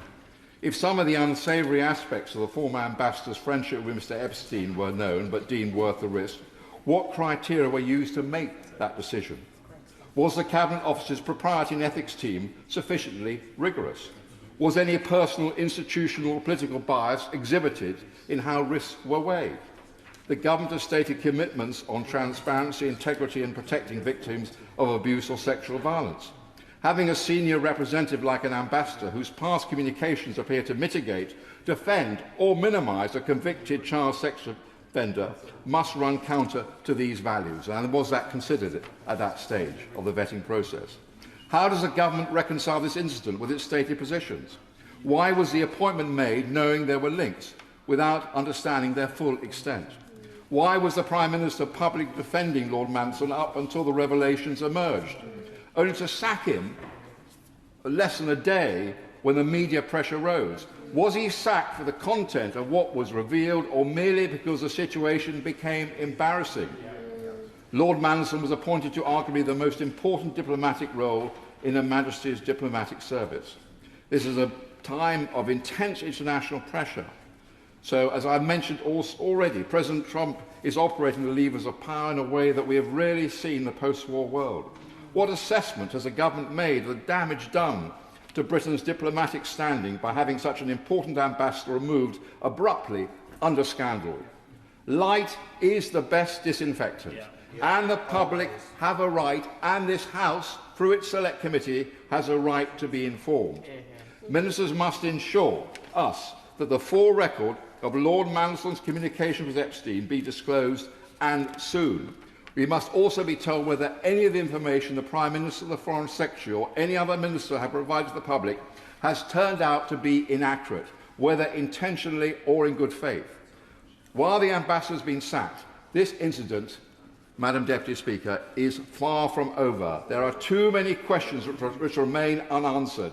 It is the obligation and the responsibility of government to ensure that Parliament and the public are given a full and frank exposition of this matter. Stephen Flynn.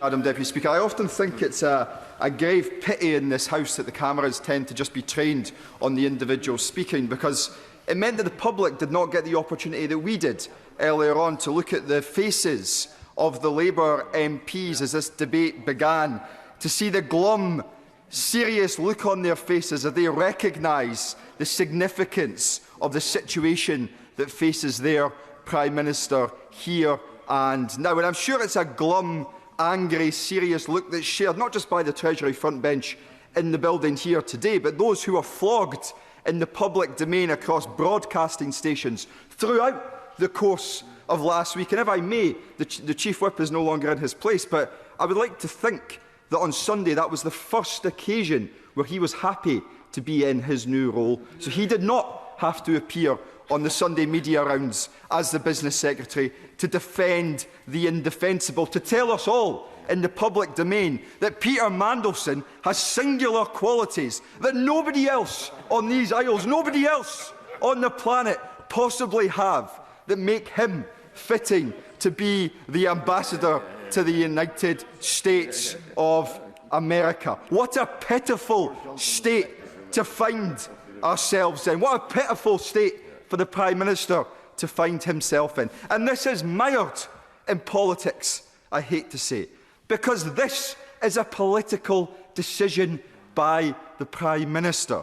He chose to stand at that dispatch box last week and not tell us, but tell the public that there was nothing to see here, that he had absolute confidence in Lord Mandelson. It is the Prime Minister,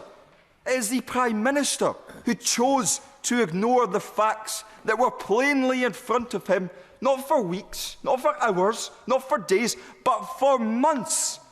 He was the man who appointed Peter Mandelson to be the ambassador to the United States, the man who said to an FT journalist earlier this year to fuck off, because it was being, his quote, not mine, because he was being inquired about his relationship with Jeffrey Epstein. That was what Lord Mandelson said. He said it was an FT obsession. Well, guess what? It's our obsession now. And we are going to make sure that we get to the bottom of this. The Prime Minister is not above the scrutiny of the House of Commons, neither is he above the scrutiny of the public at home. But the greatest scandal of all,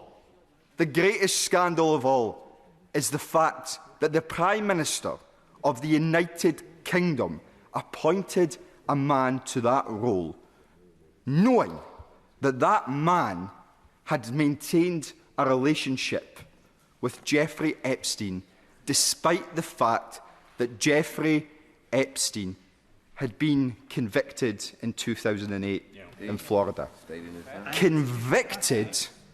Convicted for having 14-year-old girls masturbate him.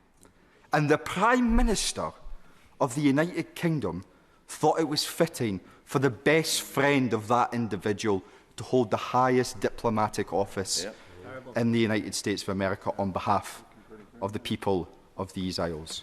What a complete disgrace. And the only thing that seems to have caused any consternation for the Prime Minister in any of this is not that that happened, but the fact that for a short period, Peter Mandelson appeared to think Jeffrey Epstein was innocent.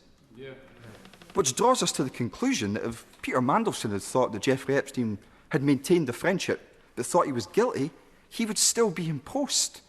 What has happened to the moral compass of this place, of the office of Prime Minister, where we can simply accept a rationale such as that? How can any victim of child sex abuse in these Isles or elsewhere have confidence in the structures that we put in place when the Prime Minister of the United Kingdom, and the Minister shakes his head. Is there an intervention that he wants to make? Is there something that he disagrees with? in that assessment of those facts? Or does he want to present the additional detail to this House which makes any of that untrue whatsoever? No. I notice he's not shaking his head now, but I tell you who is shaking their head: the public at him and his Prime Minister for the decisions that they have taken. Now, Madam Deputy Speaker, we're going into recess. All of us are mindful of the fact that this House is shutting down.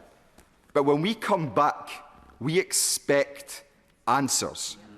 The Prime Minister of the United Kingdom, he hopes that this is going to go away.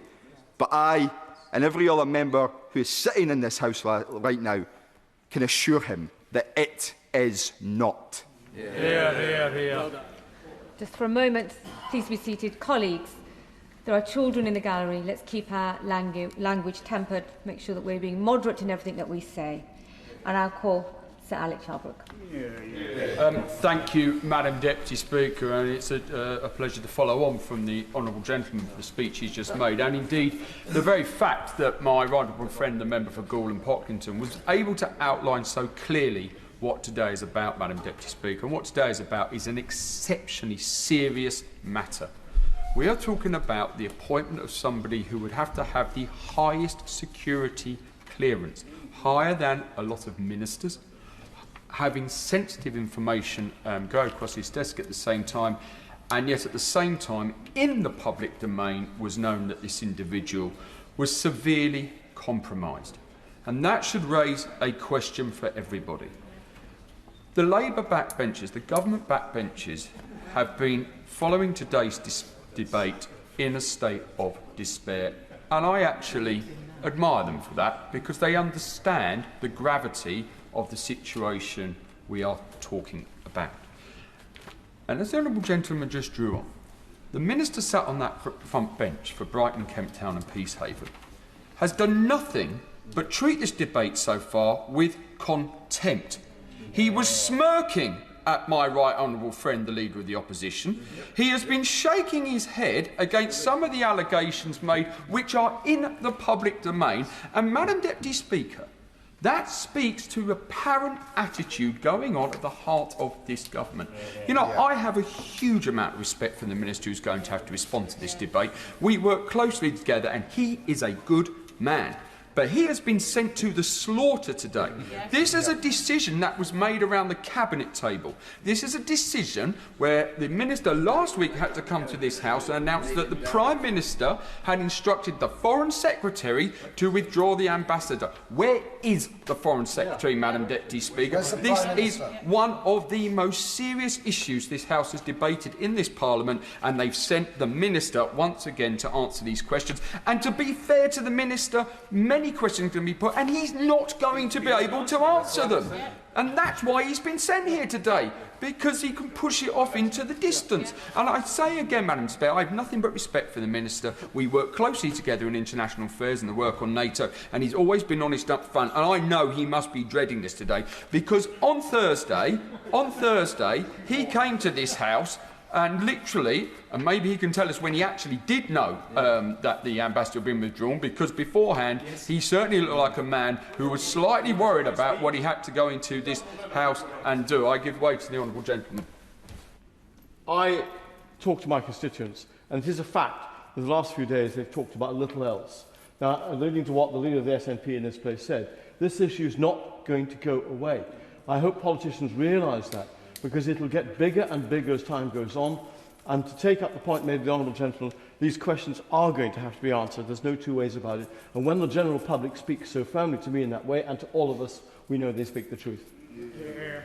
I'm grateful to the honourable gentleman. And I think, Madam Deputy Speaker, let's not shy away from what this is about. This is about a man who defended a convicted paedophile, which most people know would fail any vetting process, because you'd be compromised. The person could be compromised when defending someone of those serious criminal offences. We know in the public domain how much he was in hock to this convicted paedophile, and yet processes were overridden. Madam Deputy Speaker, the honourable member for Rugby raked up the past and said things which, quite frankly, the resignation of a Director of Communications is very different to the withdrawal of an ambassador with top secret access.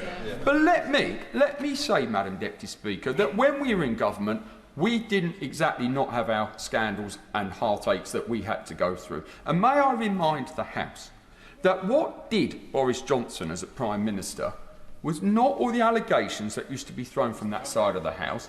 It was when he said to this House that he was not aware of any of the allegations made against Chris Pincher, and then it turned out that he had evidence that he was aware. Now, we know that this Prime Minister stood at that dispatch box on Wednesday and said he had not been made aware and he did not have any documents, when we now know that his office had them. So the question has to be answered, when did he know, and how can that be shown that he didn't know beforehand? Because this party moved against that Prime Minister when it became apparent that he did know. And I look at those Labour backbenchers and those who are giving opinions in the press and say to them, do you have the courage now to move against a Prime Minister who has done exactly what the former Prime Minister Boris Johnson did in this country, and this party moved against him when those allegations became clear that it wasn't correct? You know, it's said, Madam Deputy Speaker, that the buck stops here. Well, the buck really needs to stop here. I give way to the honourable member. I thank the honourable gentleman. He refers to the previous Prime Minister as having conducted himself in certain ways. One of those ways was not actually having an independent ethics advisor for a period of time, whereas this Prime Minister has an independent ethics advisor and acts on their advice. Madam Deputy Speaker, the reason I took that intervention because I know the honourable gentleman wouldn't be able to help himself. And the reality is that the Prime Minister made out all this thing about I've appointed an ethics advisor, I've done this, and yet when asked the very straightforward question by the BBC, would you sack a minister who's broken the ethics code, he couldn't answer. He obfuscated, as he always does. This is smoke and mirrors, Madam Deputy Speaker, and this is exactly the situation we find ourselves in today. It is not good enough to say we didn't know. I come back to it, Madam Deputy Speaker. We are talking about people who were subject to a paedophile, who watched somebody who defended that paedophile get put to one of the highest offices in the world, carrying some of the greatest secrets of state. And yet, this Prime Minister said, that's all fine, we'll override it. I don't want to go beyond the 6 minutes I was allowed, Madam Deputy Speaker, so I will just ask these questions to the ministers. But, you know, some of them have been implied, but I'm afraid I won't. I don't want to test the patience of the House. There's a lot of people want to speak. The question that the Minister has to answer today is decisively who knew what when. He has to answer who made the decision to award the ambassadorship to Peter Mandelson, what lobbying took place to do that, why was such a distinguished ambassador such as Karen Pierce, who any of us who have been to America working in international affairs, when they met Dame Karen, knows she was one of the most respected and capable ambassadors, and that it cannot be true to say that she would not have been able to carry out the task which members sitting around that cabinet table today feels the man was worth the risk. Thank you, Madam Deputy Speaker. Sir John Whittingdale. Thank you, Madam Deputy Speaker. There have been some very powerful speeches in this debate from both sides of the House, and one of the things which is apparent is that everybody is agreed that Peter Mandelson should never have been appointed as ambassador to Washington. It matters because ambassadors are critically important to our nation. They are the leaders in projecting our soft power. They are viewed as embodiments of the United Kingdom, and it is them who influence very largely how the UK is perceived. As has been said, we have had some really good ambassadors to the United States, going back to the late Sir Christopher Mayer, who I knew well, who did a terrific job, Lord Kim Darroch, and, as been said, Dame Karen Pierce. And even sometimes there have been good political appointments. There was a certain amount of controversy when Peter Jay was appointed US ambassador. He was the son-in-law of the Prime Minister, but he did a reasonable job. Ed Llewellyn became our ambassador in Paris and now Rome and has done a terrific job. But as the chair of the Select Committee pointed out, when Ed Llewellyn was appointed, because it was a political appointment, he was interrogated by the Select Committee. As the Chair has said, the committee of which I serve have attempted several times, indeed numerous times, to have Peter Mandelson appear. We are told that by the Foreign Office in their most recent letter to the chair of the committee, that the committee did have an opportunity to talk to him on a visit to Washington. Oh. Well, I can say, because I was at both meetings, the first was a briefing about the state of American politics when we first arrived, and the second was a breakfast where he hosted opinion formers to discuss with us what was happening in the US Capitol. At no stage did we have any opportunity to cross-examine or ask Peter Mandelson the questions which we would wanted to ask had he appeared before the Select Committee, and it is ridiculous to try and suggest that that somehow is compensation for his failure to appear. Of course I can... I'm grateful to the Right Honourable Member, and having been there with him at those Foreign Affairs Committee meetings, we should also say that there was no opportunity for us to quiz Lord Mandelson in a public setting. He is absolutely right, and it would have been important that we had that opportunity. Maybe had we done so, some of the questions which are now being asked could have been asked then, and we could have explored rather more why the decision was taken to appoint him, which I have to say is still causing bewilderment to a large number of people. But as has been said, it is now apparent that he should never have been appointed. I'm not going to recap what my right honourable friend, the member for Goole, and many others have said about his record, about his previous resignations, about his unsavoury links, all of which should have rung every alarm bell. But of course I give way. I'm grateful to my right honourable friend. He's making a very important intervention. Does he not agree, though, there is a tendency to say, well, this debate is about what we can do in the future? This debate is about what has gone wrong in the past, and the government's role in that, and for the Prime Minister to shoulder the responsibility and take us through what he knew. I think my right friend is absolutely right, and actually the two are related.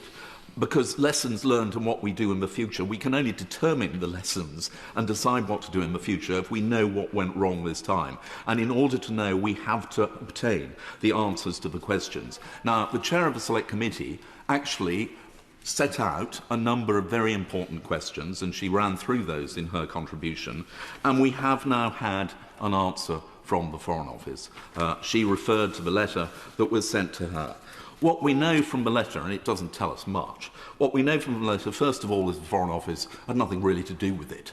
They say to us that the appointment was carried out following the Propriety and Ethics Committee investigation, which was carried out in the Cabinet Office. The Foreign Office was then told of this. They were instructed to appoint Lord Mandelson as ambassador, and after his appointment was announced, the FCDO started the ambassadorial appointment process, including national security vetting. Now, national security vetting, deep vetting has been referred to.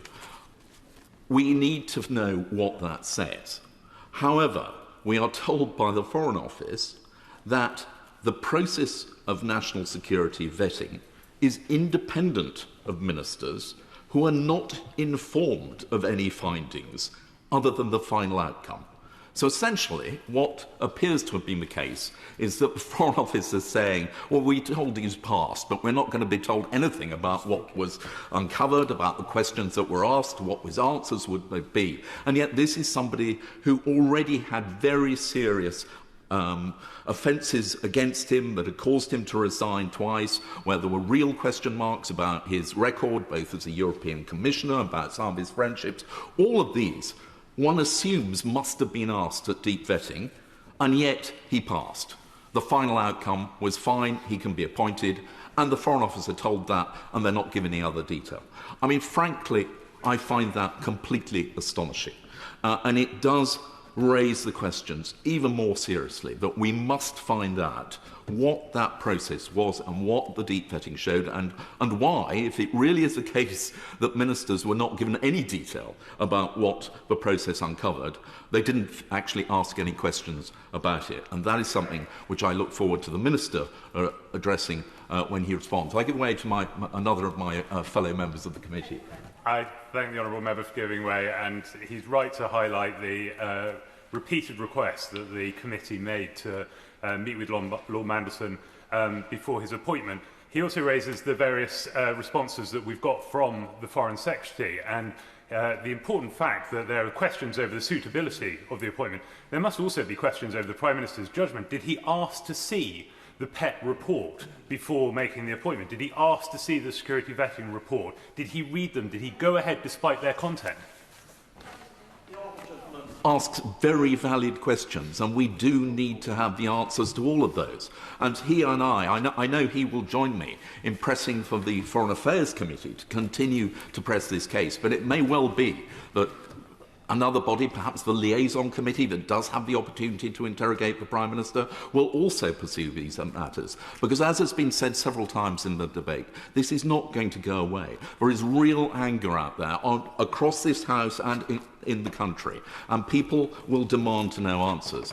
We attempted today to try and begin to put those questions by summoning two members from the Foreign Office and from the Cabinet Office, and the committee was told that neither was available. Well, I can tell the House that I have some experience at summoning people who don't wish to attend before select committees, and there is a procedure.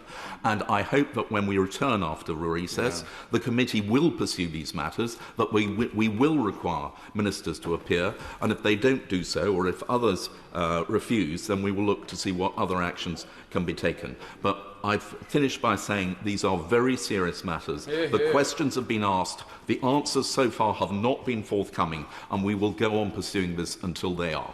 Marvellous. I assume that's everybody that's wishing to contribute is actually bobbing. There seems to be a lot of movement in the chamber. Okay. Rachel Gilmore. Deputy Speaker, and I would like to congratulate the Right Honourable Member for Gould and Poplington for securing this debate. Like all of us in this chamber, our thoughts are first and foremost with the victims of that dreadful man whose name I refuse to mention. A week is a long time in politics, and last week saw the Prime Minister stand at the dispatch box to back and then sack the now former ambassador to the United States.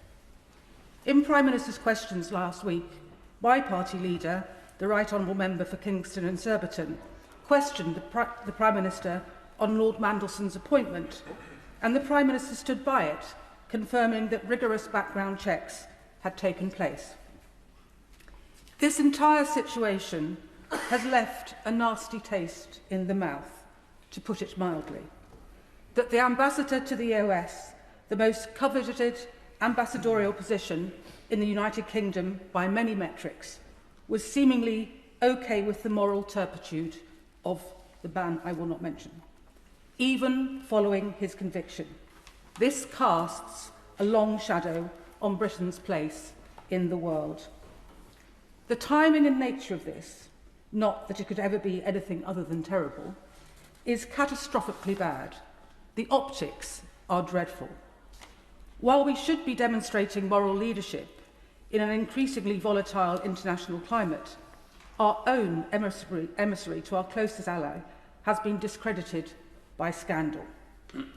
The President of the United States lands in this country today for his unprecedented second state visit. Whilst the Prime Minister wines and dines him, will he be taking a principled stand on the matters of great importance to the metre of this country? Will he be pressing on Gaza? Will he be making progress on our long-awaited bespoke trade deal to insulate ourselves from Trump's tariffs? Will he be supporting our NATO allies in making the case for better US engagement with the defence of Ukraine and shoring up Europe's eastern flank to Russian incursions in Poland and Romania? As if not already bad enough, this murky affair has been thickened by the fact that a source from MI6 has reportedly claimed that they failed to clear Mandelson and warned that his links took to the man I still refuse to name, would, quote, compromise him. Downing Street pressed ahead with the appointment anyway.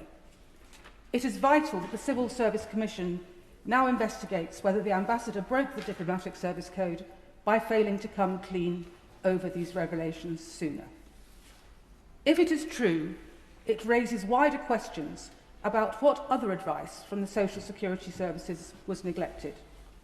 Why did Downing Street officials fail this most basic duty? Why did the team in Number 10 send the Prime Minister out to bat, sticking to the line of confidence in Mandelson, only to defenestrate him a few hours later? Why was the Prime Minister not on top of his brief? And if it is the case that key details and information were withheld from the Prime Minister, why has no one been outed and swiftly given the boot? In the late 1920s, Madam Deputy Speaker, there was a famous German philosopher called Karl Popper, and he famously said that those who cannot remember the past are condemned to repeat it. It is my sincere hope that this is not the case for this government, for whom I have usually a degree of some respect. There are so many questions, and we on these benches and my constituents of Tiverton and Minehead demand answers. Thank you, Madam Deputy Speaker. Luke Evans.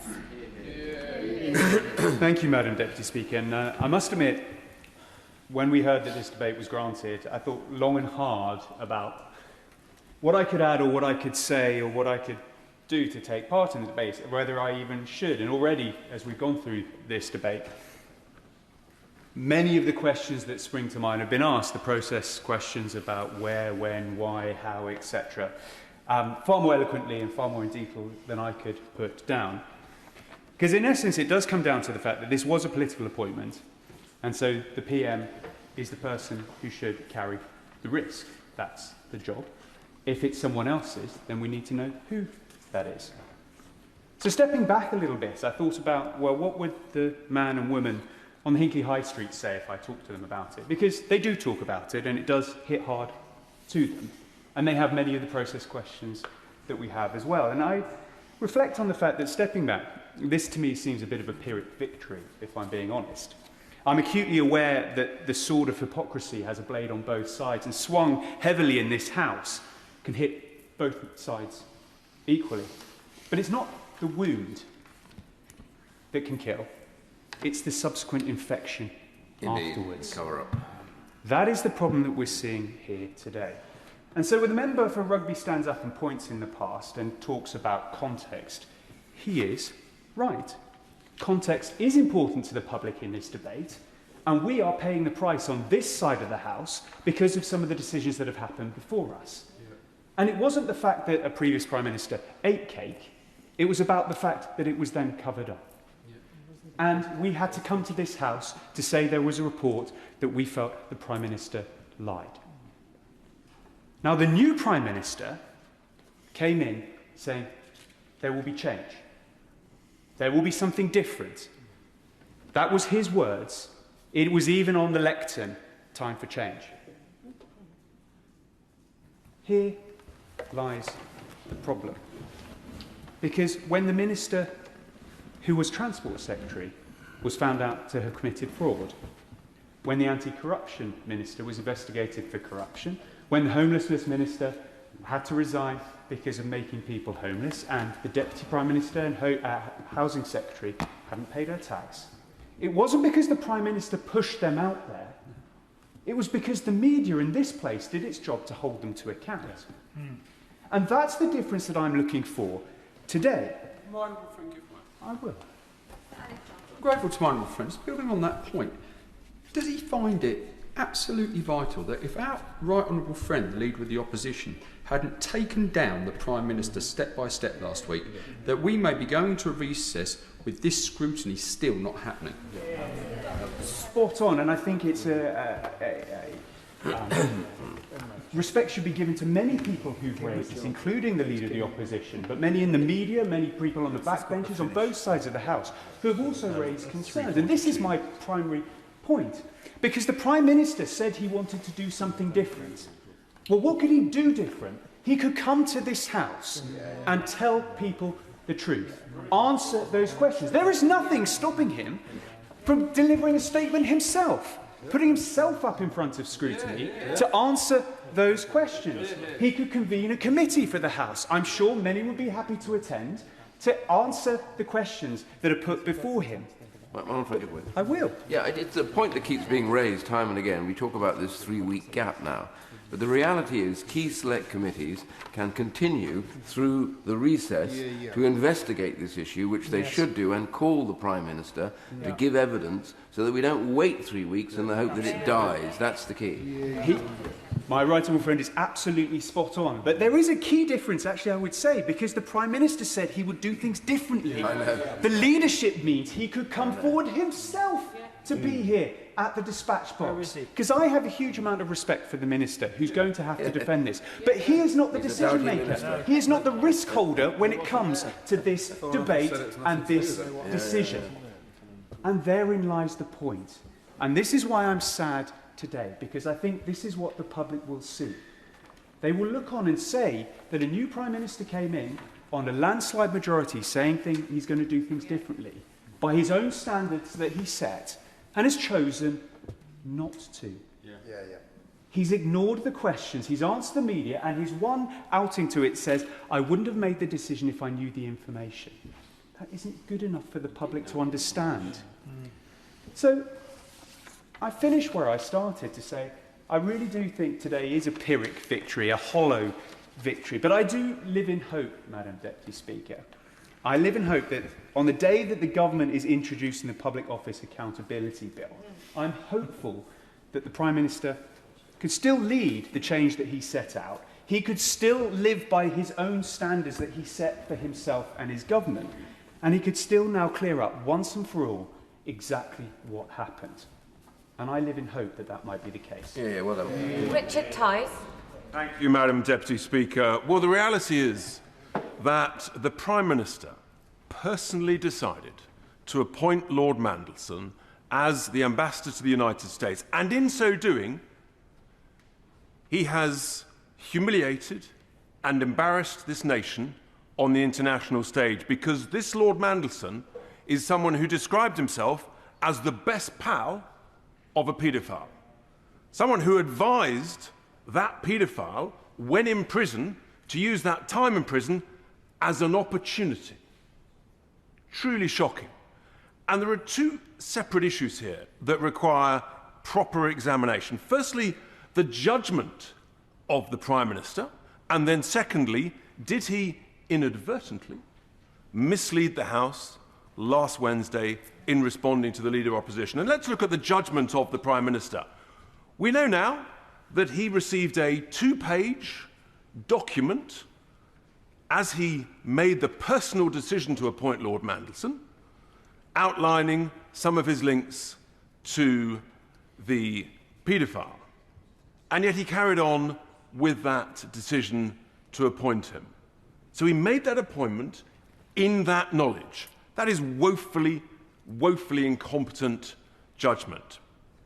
He then made the judgment last week in the knowledge that there was a cache of emails about Lord Mandelson's links to this paedophile. He made the judgment as a lawyer who supposedly is forensic, not to ask the questions about what was in the emails.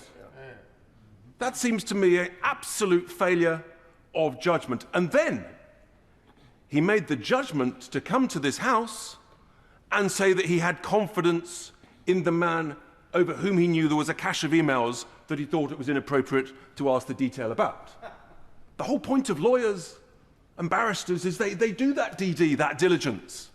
But no, not our Prime Minister. Which brings me on to the critical issue of whether the Prime Minister inadvertently misled the House. He said two things to the Leader of the Opposition. Firstly, twice, he said he had confidence in Lord Mandelson, and yet he knew the day before there's a cache of emails that he didn't want to know the detail of about Lord Mandelson's links to Epstein. And then, the day after, he fired him. How is it credulous to believe that you can have confidence in a man given those two facts within a 24-hour period? Even more significantly, the Prime Minister said that full due process had been followed during the appointment. We now learn that this is not the case, because actually the due process was carried out after the decision by the Prime Minister to appoint Lord Mandelson and after it had been announced to the world at large. And therefore, those two things cannot be true. Either full due process was carried out before the decision to appoint, or it was carried out afterwards. It was not carried out during. And for that reason, I regrettably conclude personally that the Prime Minister inadvertently misled this House of Commons and the British people. And I think, therefore, that this Prime Minister needs to come to the House and give absolute clarity on what he knew, when, why he made those decisions, and why he chose not to ask the detailed forensic investigations at the appropriate time. Just remind members to temper their speeches, and we do not at any point accuse other members of dishonesty. And I know the next member will get that right. Sarah Paul. Thank you, Madam Deputy Speaker. There are rare moments when both sides of the House come to this chamber with the same question on their minds. How did it get to this? The Prime Minister is very proud of his record as the Director of Public Prosecutions, his skills to prosecute, to interrogate and to investigate. Skills that are absent here. The Prime Minister will also be more than familiar with the basic legal principle, caveat emptor, buyer beware. This can be translated across the board to many scenarios and essentially means you are to do your research and ask pointed questions. Madam Deputy Speaker, on this point, the Prime Minister in interviews exposed himself yesterday. He claims he did not know the content of the Bloomberg emails, but yet he knew they existed. Where was the inquiry? He knew an investigation was launched by the Foreign Office, but not the content. Where was the inquiry? He was waiting for answers from the disgraced ambassador, even though his chief of staff, we understand, was in contact with him for much of the previous day. Where was the inquiry? In the knowledge that there were outstanding questions unanswered, anyone, and not just a lawyer, would have drawn breath and paused before giving such a vote of confidence in the former ambassador during PMQs. It is willful ignorance at best, political belligerence at worst. The Prime Minister now says, had I known, I quote, had I known then what I know now, I would never have appointed him. But the former Foreign Secretary has said, the truth is all the issues were weighed, and in that time it was known that Peter Mandelson had a relationship with Jeffrey Epstein, but the scale and extent of that was only known last Wednesday evening when the Prime Minister surveyed those emails. But we understand that the Foreign Office contacted Number 10 on Tuesday and an investigation was opened. So something doesn't add up. There is such a lack of clarity on this matter, and where there is a lack of clarity, we need transparency. A proper due diligence exercise relies on the disclosure given, as he will be well aware from practice. It is time to disclose. So I am sure, therefore, that the government will oblige with the request from the Leader of the Opposition to provide the House with all correspondence and documents on the Mandelson files. The matter, however, goes beyond judgment calls of both the Prime Minister and the former Foreign Secretary, given that both are involved in the appointment of ambassadors. It is also a matter of ethics. What is deemed acceptable behaviour when in positions of power? Now, the Nolan principles are integral to all of us who serve the public. Selflessness, integrity, objectivity, accountability, openness, honesty and leadership. Principles that apply as much to the former ambassador as to the Prime Minister. Now, under leadership, it states that holders of public office should, I quote, actively promote and robustly support the principles and challenge poor behaviour wherever it occurs. Given the known record of Peter Mandelson, even before the details of the Bloomberg emails came to light. Does the Prime Minister believe that this principle has been met? On this basis, will the Prime Minister be referring himself and others involved in the appointment process to the Independent Ethics Advisor? The role of Ambassador in Washington is a crucial one, entrusted with the most sensitive information and shaping our reputation on the world stage. It is not too much to ask that its appointee embodies the highest standards. Wendy Wharton. Speaker, let's be absolutely crystal clear. This is an emergency debate about honesty, integrity and the credibility of this Labour government. It's about what the Prime Minister knew and when he knew it regarding Lord Mandelson's links to Jeffrey Epstein. The public deserve the truth, and instead they've been treated to evasion, delay and, as my constituents have been very clear, a cover-up. The decision to appoint Lord Mandelson as Britain's ambassador to the US was extraordinary. The links between Mandelson and Epstein were well known. We've heard it this afternoon. The vetting process surely should have raised red flags. And yet the Prime Minister, yes, the Prime Minister, oversaw the appointment. And where is he today? More happy to talk to the BBC, perhaps, than at the dispatch box. He told us himself he had confidence in Lord Mandelson, even as the questions mounted and the damning Bloomberg emails were about to surface. That surely was not an accident. It was a choice, and one that goes to the heart of the Prime Minister's judgment. So let us remind ourselves what those emails revealed. Mandelson offering words of support to a convicted paedophile. These were not casual contacts, but sustained and deeply troubling links. Yet when pressed on what he knew, the Prime Minister's story shifted. First, perhaps ignorance, then awareness of media inquiries, then the claim he had not seen the contents until the last moment. And all the while, the Prime Minister's Chief of Staff was in touch with Lord Mandelson much of the day before PMQs. So which is it? This House deserves answers to the most basic questions about a scandal engulfing the Prime Minister and his own ambassador, or ex-ambassador. But this is not an isolated lapse. We saw two of the Prime Minister's most senior appointments unravel in recent weeks. It seems to me that Labour likes to lecture us all about integrity, but in little more than a year in office they are mired in scandal, putting loyalty to insiders ahead of the basic decency the public rightly expect. And while the government is tying itself in knots, our country faces grave challenges. Last week, Russian drones crossed into Polish airspace, testing NATO's resolve. Bond rates here at home have hit their highest in 30 years. Illegal migrant boat crossings reached record numbers in this year, 2025. And in the West Midlands, bin strikes roll on into their sixth month, while Labour MPs from the city and the region sit silent. And in my own constituency, swathes of our precious green belt are under siege because of Labour's planning reforms. These are the issues my constituents expect this place to be focused on.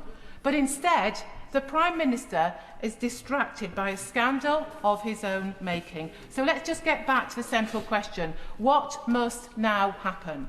I think the answer is simple. The Mandelson-Epstein files must be released in full, urgently, and without caveats. That means the two-page vetting document and the evidence behind it.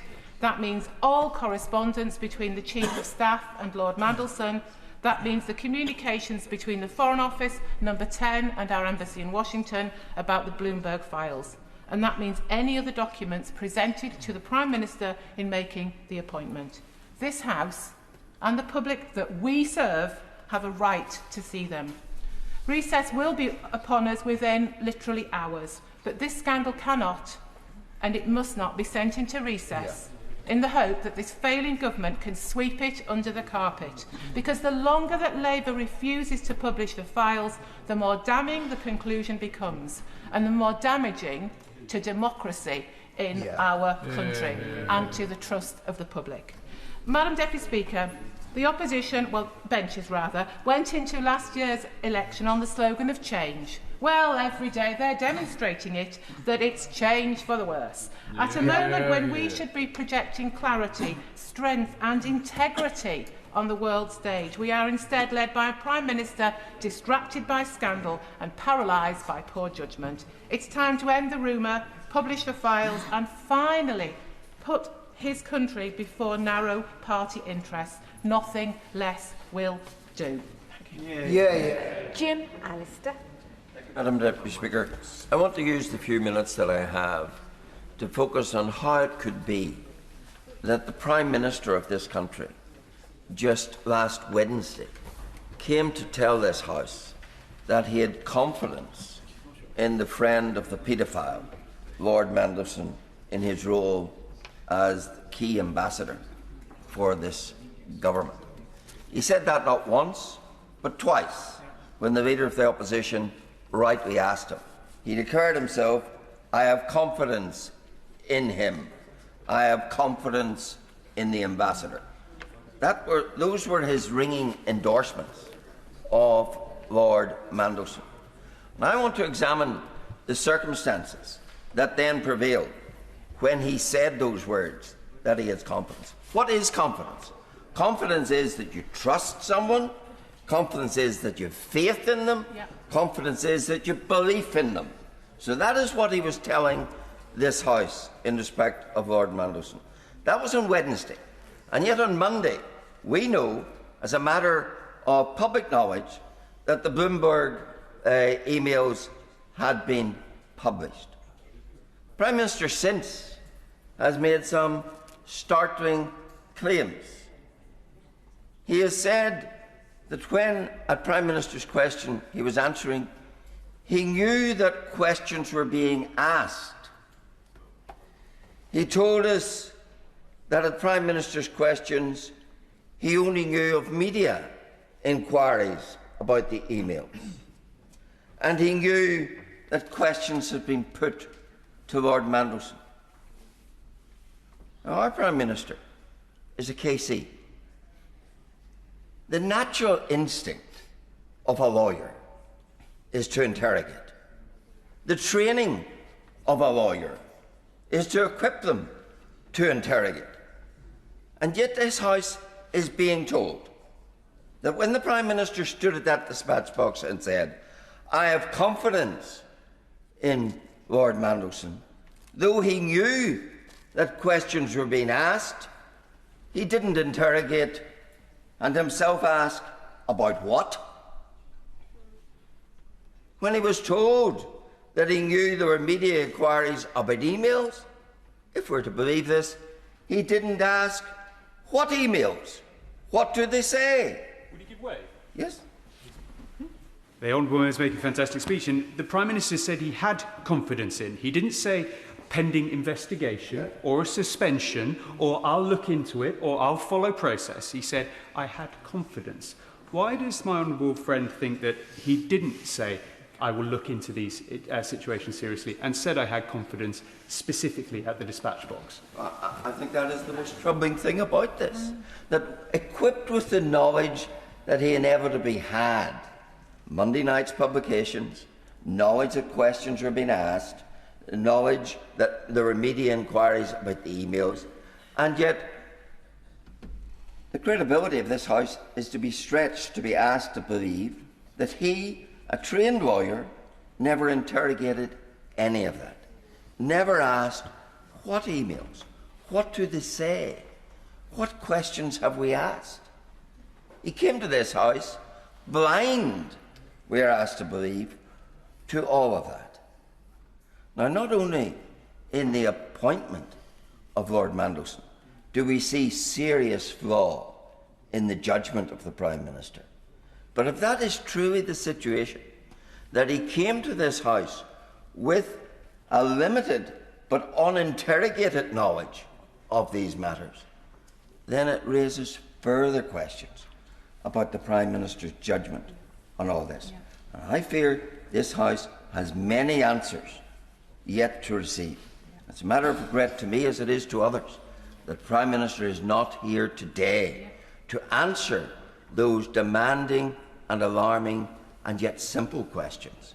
Questions that go to the very heart of not or the Prime Minister's confidence in Lord Mandelson, but to the very heart of whether this House and this people can have confidence in the Prime Minister. Richard Ford.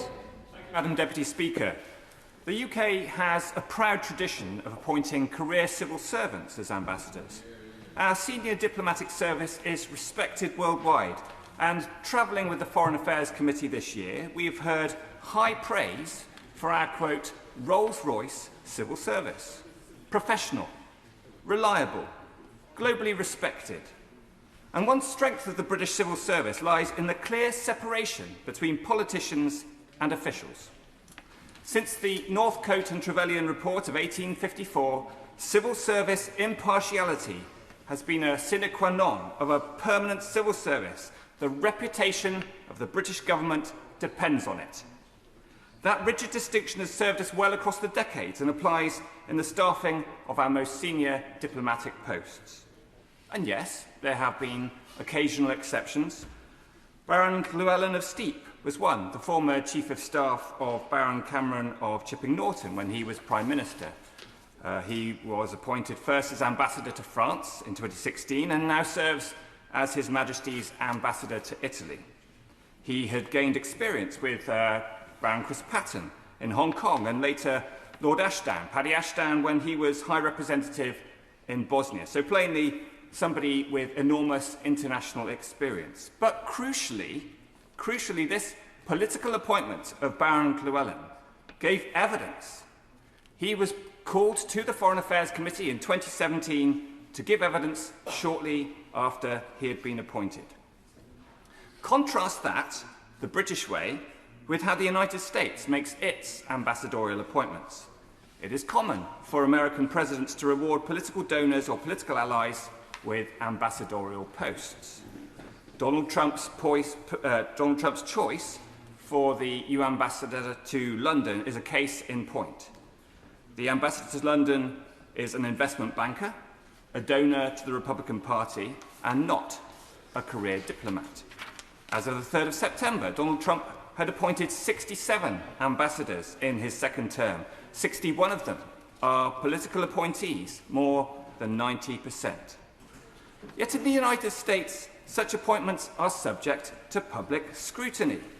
Every US ambassador must first appear before the Senate Foreign Relations Committee, submitting detailed disclosures on their background, their finances, and their potential conflicts of interest before facing direct questions in a public hearing. In the United States, only after this confirmation hearing does the nomination proceed to the full Senate, where a confirmation vote is required. It ensures a level of transparency and accountability that is absent from the from this system here in the UK. Our system is set up for the appointment of senior civil servants who receive vetting on a rolling basis. The Foreign Affairs Committee was not afforded the opportunity to question Lord Mandelson, either in public before his appointment or subsequently. We saw this with this appointment of Lord Mandelson, neither the professionalism of the appointment of a British civil servant nor the scrutiny associated with the political appointees in the US system. We should also look hard at what has happened in US-UK relations since Lord Mandelson took up his post in December. On Ukraine, Lord Mandelson's line was closer to the US than the UK, arguably, prior to his appointment as ambassador. He spoke frivolously on the Koonsberg programme about whatever happens on the fringes of Ukrainian territory. That was not the British government's position. After being appointed in March this year, Mandelson said that President Zelensky should be, quote, more supportive of US peace efforts. These remarks were so out of step that ministers were forced to clarify these comments did not reflect British government policy. On the Middle East, we know that the UK and US governments have taken different approaches to the conflict, and it leaves us wondering in what circumstances the UK position has not been portrayed correctly in Washington, DC. Trade is another area of concern. On the 1st of April this year, I gave the first reading of the US-UK trade agreement, the 10-minute rule bill, arguing for stronger parliamentary scrutiny of any trade deal. And while parliamentary scrutiny of any transatlantic partnership with the United States is essential, so too it is with appointments to the role of ambassador. My instinct is that the UK ambassador to the US should be a professional British civil servant or an official. On that point? I will. I thank the honourable member. Does he not agree? I mean, he's made the theoretical argument, the general argument, but the actual argument that Karen Pierce was a brilliant ambassador, would never have made the mistakes he alludes to that Lord Mandelson made, and should not have been replaced. I agree with the right honourable gentleman wholeheartedly and commend him for calling this debate in the first place. He's right. It was rumoured that Karen Pierce wanted to stay in, or at least was willing to stay on in post for another year, and she would have represented us in an excellent manner that we know was characteristic of her. The Prime Minister has extensive powers to appoint senior officials. Usually, the Civil Service Commissioners lead this process to ensure that the selection is on the basis of merit. The Constitutional Reform and Governance Act, or CRAG, allows the Prime Minister to bypass that check on his power. And in this case, it has had disastrous consequences. Madam Deputy Speaker, as I conclude, I have two questions for the Minister. One, will the Government commit that in future, any political appointment to a senior diplomatic role will go before the Foreign Affairs Committee for scrutiny before the appointment is confirmed? And two, will the Government amend Clause 10.3 of the CRAG to ensure that diplomats, like senior civil servants, are appointed on the basis of merit and on the basis of fair and open competition? Thank you. Lincoln Job. Thank you, Madam Deputy Speaker, and I would like to thank and congratulate the member for Goole and Pocklington for securing this emergency debate. The focus of the debate thus far has primarily been in three areas: the victims of Jeffrey Epstein's appalling crimes, the conduct of Lord Mandelson prior to him being appointed, and then the judgment of the Prime Minister in both appointing and then firing Lord Mandelson as the British ambassador to Washington. And quite rightly, the House in this debate has focused on those three areas. But I want to add a fourth, which I personally find as chilling as the other three. It is this: that since December last year, our ambassador in Washington has been potentially subject to leverage, blackmail, because someone, and we don't know who, had politically fatal compromat on Lord Mandelson throughout his whole time in office. And I'm amazed that the Foreign Office has not gone into full lockdown and damage limitation mode, having found out that potentially Lord Mandelson could have been being blackmailed this entire time. And if it had turned out that he had been an agent of a foreign state, they would have done that. All they do know now is that someone had, and we don't know who, politically fatal compromat on him that whole time. So I don't know if the Minister is aware, and the member for Honiton did talk about some of the behaviours of Lord Mandelson in office, and that's the bit I'm concerned about. I don't know if he's aware that Sir Ben Wallace gave an interview to Times Radio recently, in which he said that Lord Mandelson had been lobbying number 10 Downing Street on behalf of a single defence manufacturer for Britain to buy an unmanned military set of equipment, a major buy, without a competition, bypassing UK SMEs and expertise. Now, I'm not going to put two and two together, but it does seem extraordinary to me that someone who is meant to be promoting British interests overseas is instead promoting US defence capability to number 10. Now, don't get me wrong, we buy a lot of good kit from America, but it is the absence of a competition which ensures that that skews the pitch and is odd behaviour. And so I would hope that when the Minister gets an opportunity to speak, he will talk about what measures the Number 10, and the Foreign Office are taking to examine every single thing that Lord Mandelson did when our ambassador, in order to establish the extent to which the politically fatal compromat had skewed his judgment and driven his behaviour. Thank you, Madam Deputy Speaker. Final backbench contribution, Ben Obsijekti. Thank you, Madam Deputy Speaker. The now former UK ambassador to the United States has been sacked due to the nature of his relationship with a convicted paedophile, a relationship that has come as no surprise to anybody, except it would appear the Prime Minister. The Prime Minister knew of Lord Mandelson's relationship with Epstein, the former Foreign Secretary too, and yet his appointment was felt to be worth the risk, even despite warnings from President Trump's co-campaign manager Chris Lascivita, who criticised the replacement of the former ambassador, Dame Karen Pierce, as replacing a professional, universally respected AMBO with an absolute moron. Even the Foreign Affairs Select Committee chair, effusive in her praise for Lord Mandelson, asked for him to come before her committee to allow my colleagues to hear directly why the Prime Minister had appointed him. With her face pressed up against the cabinet room window like Tiny Tim out in the cold, I'm surprised she could be heard. But the Minister for the Overseas Territories, looking sheepish in his place on the front bench, was emphatic. We are absolutely convinced that Lord Mandelson will do an excellent job as our representative in Washington, he stated. And yet that whole time, the government was aware of the security warnings that Lord Mandelson's relationship with Jeffrey Epstein crossed the line of what is acceptable and failed to meet the standard expected of what is arguably our most critical ambassadorial appointment. The President of the United States arrives for his second state visit tomorrow, yet we now suffer the embarrassment and indignity of having had to sack our ambassador for his proximity to a man found guilty of soliciting prostitution from a child, whose girlfriend was convicted in 2021 of sex trafficking, conspiracy and transportation of a minor for illegal sexual activity. Indeed, an aspect of this that remains unclear is the nature of Lord Mandelson's relationship with Ghislaine Maxwell.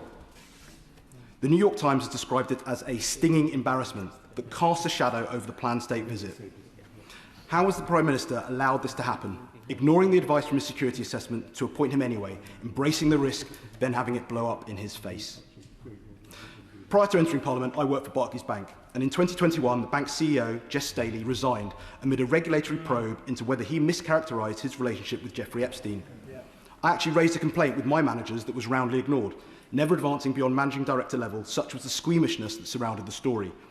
I was furious that Barclays still paid Staley his £2.4 million salary and £120,000 pension contribution whilst being defenestrated for his relationship with Epstein. This isn't privileged information, it was widely reported. And yet, whilst the financial world saw fit to wash its hands of Staley, this Labour government welcomed Lord Mandelson with open arms. Those linked to Jeffrey Epstein, who had maintained a relationship with him after his conviction, had visited his island many times where the crimes took place, had long since been deplatformed, deemed too toxic to hold positions of power, and yet the hubris of the Prime Minister saw him ride roughshod over such glaringly obvious concerns. Being the Prime Minister is to take the mantle of the UK's decision-maker-in-chief, to own the responsibility of making not just difficult decisions, but the most difficult decisions. Appointing an ambassador to the United States is not the political banana skin that should bring down the government, and yet here we are. The government is teetering on the brink. Yesterday, the Prime Minister gingerly began climbing down over his handling of the Mandelson sacking. When he came to the chamber last Wednesday, he robustly defended Lord Mandelson, playing to the baying crowd. He even had the chutzpah to claim that the Conservative Party has a leadership contest going on. Interesting to see him in the smoking room last night between votes, wasn't it? Last Wednesday, the Prime Minister stated that full due process was followed during this appointment. He said it twice. If that is true, then the Prime Minister knew the full scope of Mandelson's relationship with Jeffrey Epstein.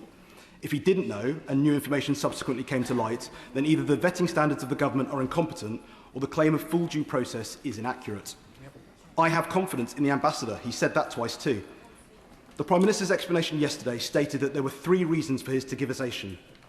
The nature and extent of the relationship being far different to what I'd understood the position at that point of appointment. The questioning and challenging of the conviction, which, as I say, goes to the heart of and cuts across what this government is doing on violence against women and girls, and the unsatisfactory nature of the responses from Peter Mandelson last week to the inquiries made of him by government officials, I took the decision to remove him. So can the government lay out precisely what the full due process that was followed? The Prime Minister claims he didn't learn the content of the Bloomberg emails until after his robust defence at PMQs. So, did Lord Mandelson fail to disclose this information during his vetting interview? Was there even a vetting interview? Or did Lord Mandelson disclose everything and the Prime Minister is displaying willful ignorance? I will give way. grateful to the honourable gentleman for giving way. His speech reminds me of an earlier episode in UK-US relations when Donald Rumsfeld referred to known knowns, unknown unknowns and known unknowns. And whilst the government might be forgiven for not holding Peter Mandelson to account for those unknown unknowns, does he not agree with me that it's unforgivable that they have traded and staked Britain's diplomatic relationship with the US on known unknowns? With the honourable member, and I think it's incredible that such lax vetting has taken place from this government with regards to what is such an obvious conflict of interest. The nature and extent of the relationship. We knew about Mandelson's closeness to Jeffrey Epstein when the notorious birthday book was published, where Lord Mandelson described the convicted paedophile as his best pal and signed off his many pages of unctuous praise with the line, "Yum yum." What else did the Prime Minister learn beyond that? He claims he only knew of his association. That would appear to be questionable. The questioning and challenging of the conviction. Was Lord Mandelson asked about his opinion of the conviction of his best pal during his vetting interview? Did he disclose that he felt or had ever felt that the conviction was unjustified? Either he wasn't asked, incompetent vetting, he didn't disclose, not a suitable appointment, or he did disclose and it was ignored by the Prime Minister. Exactly. Which is it? Yep. Very good. The unsatisfactory nature of the responses, the only aspect in the investigation we are yet to learn. The Prime Minister must publish this new information so that this House can fully understand if his answers are unsatisfying now but not before. That would suggest that full due process was not followed in contradiction to what the Prime Minister claimed last week. This whole sorry episode looks set to derail the visit of the President of the United States tomorrow. We are a long way from the chummy bonhomie of the Prime Minister feeling he'd stuck the landing when his perfectly managed, stage-managed hand delivery of the invitation letter to President Trump. I wonder how he's going to explain this all to the President tomorrow. The Prime Minister knows his days are numbered. The new shadow cabinet know his days are numbered. The backbenchers know his days are numbered. Perhaps the Prime Minister should try talking to them on a regular basis and not just greasing up to them in the smoking room when he needs their support. If the Prime Minister cannot exercise the judgment required of the office, then he must resign. That is the end of the backbench contributions. Colleagues who have spoken should be making their way back to the chamber. I call the Minister, Minister Doughty. Well, thank you, Madam Deputy Speaker. And on Thursday, I came to this House to announce that the Prime Minister had asked the Foreign Secretary to withdraw Lord Mandelson as the UK's ambassador to the United States. And can I, at the outset, Madam Deputy Speaker, just say that I know, and there were many comments to this effect from across the House, know that all of us are appalled by Epstein's crimes and all of those who have suffered as a result. And I think they need to be at the forefront of our minds today. And I also want to thank, Madam Deputy Speaker, the genuine, I think, suggestions that were made by a number of honourable and right honourable members about scrutiny of processes in relation to ambassadorial appointments. And I can say, Madam Deputy Speaker, that the Government have listened to particularly the Chair of the Foreign Affairs Committee on this matter, and we will consider all options to support the committee in their work in the future. The Prime Minister took this decision, Madam Deputy Speaker, after new information. I'm not going to give away the first. I really do think I need to respond to many of the points that have been made in the debate, and then I'll happily take some interventions. The Prime Minister took this decision after new information showed the nature and extent of Lord Mandelson's relationship with Jeffrey Epstein was materially different from what was known at the time of his appointment. And in particular, Madam Deputy Speaker, Lord Mandelson suggested that Epstein's conviction was wrongful, encouraged him to fight for early release, and said that he had been through years of torture. We know the only people tortured, Madam Deputy Speaker, were the women and girls whose lives were destroyed by Epstein's heinous crimes, and I do want to associate myself with the remarks that were made by a number of honourable and right honourable members on that point, both about the crimes and the victims.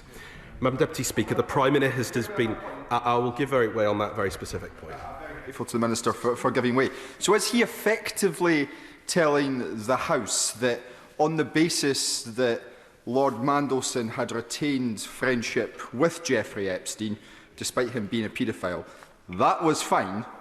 The only problem was that he thought that Jeffrey Epstein was innocent. So if he had said to the Prime Minister, or hadn't sent those emails, and had said that Jeffrey Epstein was guilty, this wouldn't have been a problem. Is that the message he's conveying to the public? The Prime Minister has been explicitly clear that the new information is and was not compatible with the duty that we owed the victims of Jeffrey Epstein's horrendous crimes against women and girls, and with this government's clear commitment to tackling that kind of violence and abuse. And as such, Madam Deputy Speaker, the Prime Minister took decisive action to withdraw Lord Mandelson as ambassador. And he has also been clear, and he undertook a number of media interviews yesterday, that Lord Mandelson would not have been appointed if all the information we now have was available at the time. And I point you, I'll just complete this reference, then I will give way. I point you to the reference, Madam Deputy Speaker, to what the Prime Minister had to say yesterday, and I quote, he said, "Had I known then what I know now, then I'd never have appointed him." So following Lord Mandelson's departure and in line with standard diplomatic practice, the Deputy Head of Mission, James Roscoe, an experienced and capable diplomat, has been put in place as the Chargé d'Affaires. I will give way to him. One simple question to the Minister, because he's doing a fair job, is why is he here and not the Prime Minister answering those questions? Because he clearly can't answer them, and that's no disrespect for him. The Prime Minister said he didn't know something, now he knows something. Could I ask, where is the Prime Minister and why is he not at the dispatch box?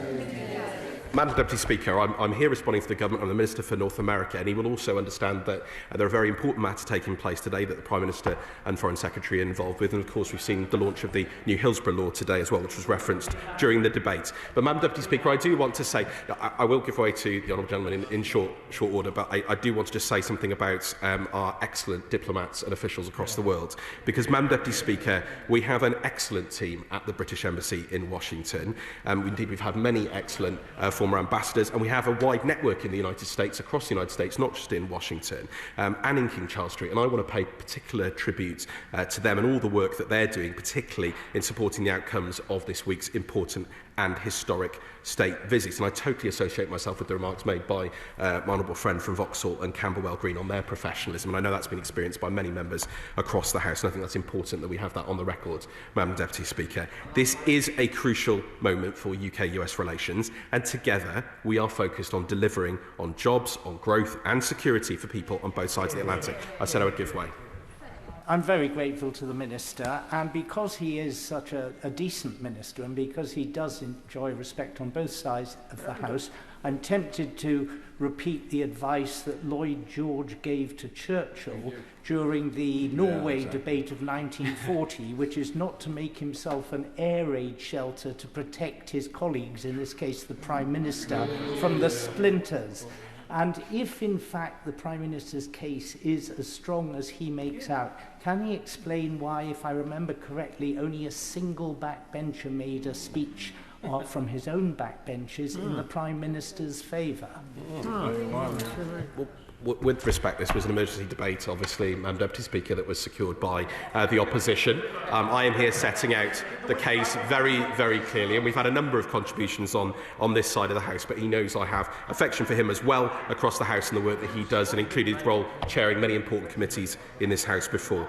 Madam Deputy Speaker, many honourable and right honourable members have asked a number of specific questions, including about vetting process and security clearances that applied in this particular case, and I fully understand the interest in doing so, and undoubtedly other questions will be raised in the course of discussions in this place. And Madam Deputy Speaker, as you will know, including precedents from the last government, it is the practice of successive administrations not to comment on which officials have access to confidential information, and that remains the case today. And I do want to pay some particular attention to this, Madam Deputy Speaker, because it's important, and there have been very sensible questions raised by members here. The National Security Vetting process is confidential, and the UK Government's vetting charter includes an undertaking to protect personal data and other information in the strictest confidence, and I am not therefore going to depart from that approach here today and release personal information about an individual's confidential vetting. However, while I will not talk about the confidential details relating to this case, I can provide details of the overall processes that were asked about by a number of people, including the right honourable gentleman who initiated the debate. Prior to the announcement of Lord Mandelson's appointment as Ambassador, the Propriety and Ethics team in the Cabinet Office undertook a due diligence process, and after Lord Mandelson's appointment was announced on the 20th of December 2024, the FCDO started the ambassadorial appointment process, including national security vetting. That vetting process was undertaken by UK Security Vetting on behalf of the FCDO and concluded with clearance being granted by the FCDO in advance of Lord Mandelson taking up his post in February. I will give way to him. Grateful to the honourable gentleman and accepting that private data cannot be disclosed. But I wonder whether there was a mechanism that he could ask the ISC whether they would look into if somebody had been known to have had a close association with a convicted paedophile and they were a civil servant, etc., would they have passed the vetting process to have such a sensitive position? That could be something he passes on to the ISC to look at, because this goes to the heart of the situation. I very much doubt, Madam Deputy Speaker, that people with that sort of association would be given the highest security clearance. Speaker, I know the honourable gentleman makes that point with sincerity, but I am not going to comment on the national security vetting process. It wouldn't be appropriate. It's been consistent from government to government. And Madam Deputy Speaker, I'm not going to give away. The honourable gentleman was not here in the debate, and he's popped up now trying to intervene on me.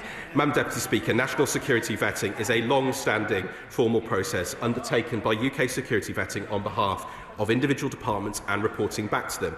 National security vetting helps departments to identify and manage risks where individuals have access to sensitive assets or sites. And there are established processes, Madam Deputy Speaker, within national security vetting to consider any security concerns raised and manage such risks appropriately. And this is very important, Madam Deputy Speaker. The national security vetting process is rightfully independent of ministers who are not informed of any findings other than the final outcome. Exactly the same procedures on that were followed in this case. I will make a little bit more progress and then I'll happily give way. As I said at the start, Madam Deputy Speaker, but returning to the fundamental question that has been asked by many honourable and honourable members, in light of new information, the Prime Minister made the decision to withdraw Lord Mandelson as ambassador. The Prime Minister took decisive action on these issues, and now the government's focus is seizing the opportunities of our US partnership as we look forward to the next phase of government, moving from fixing the foundations to driving forward growth and national renewal. And a lot of honourable and right honourable members asked very sensible questions about the relationship with the United States, our economy, our security, the state visit that is happening this week. And I would point the House, Madam Deputy Speaker, to the fact that last week we secured and announced a £400 million contract with Google Clouds, boosting secure communications between the UK and US and building new intelligence capabilities for the UK Armed Forces.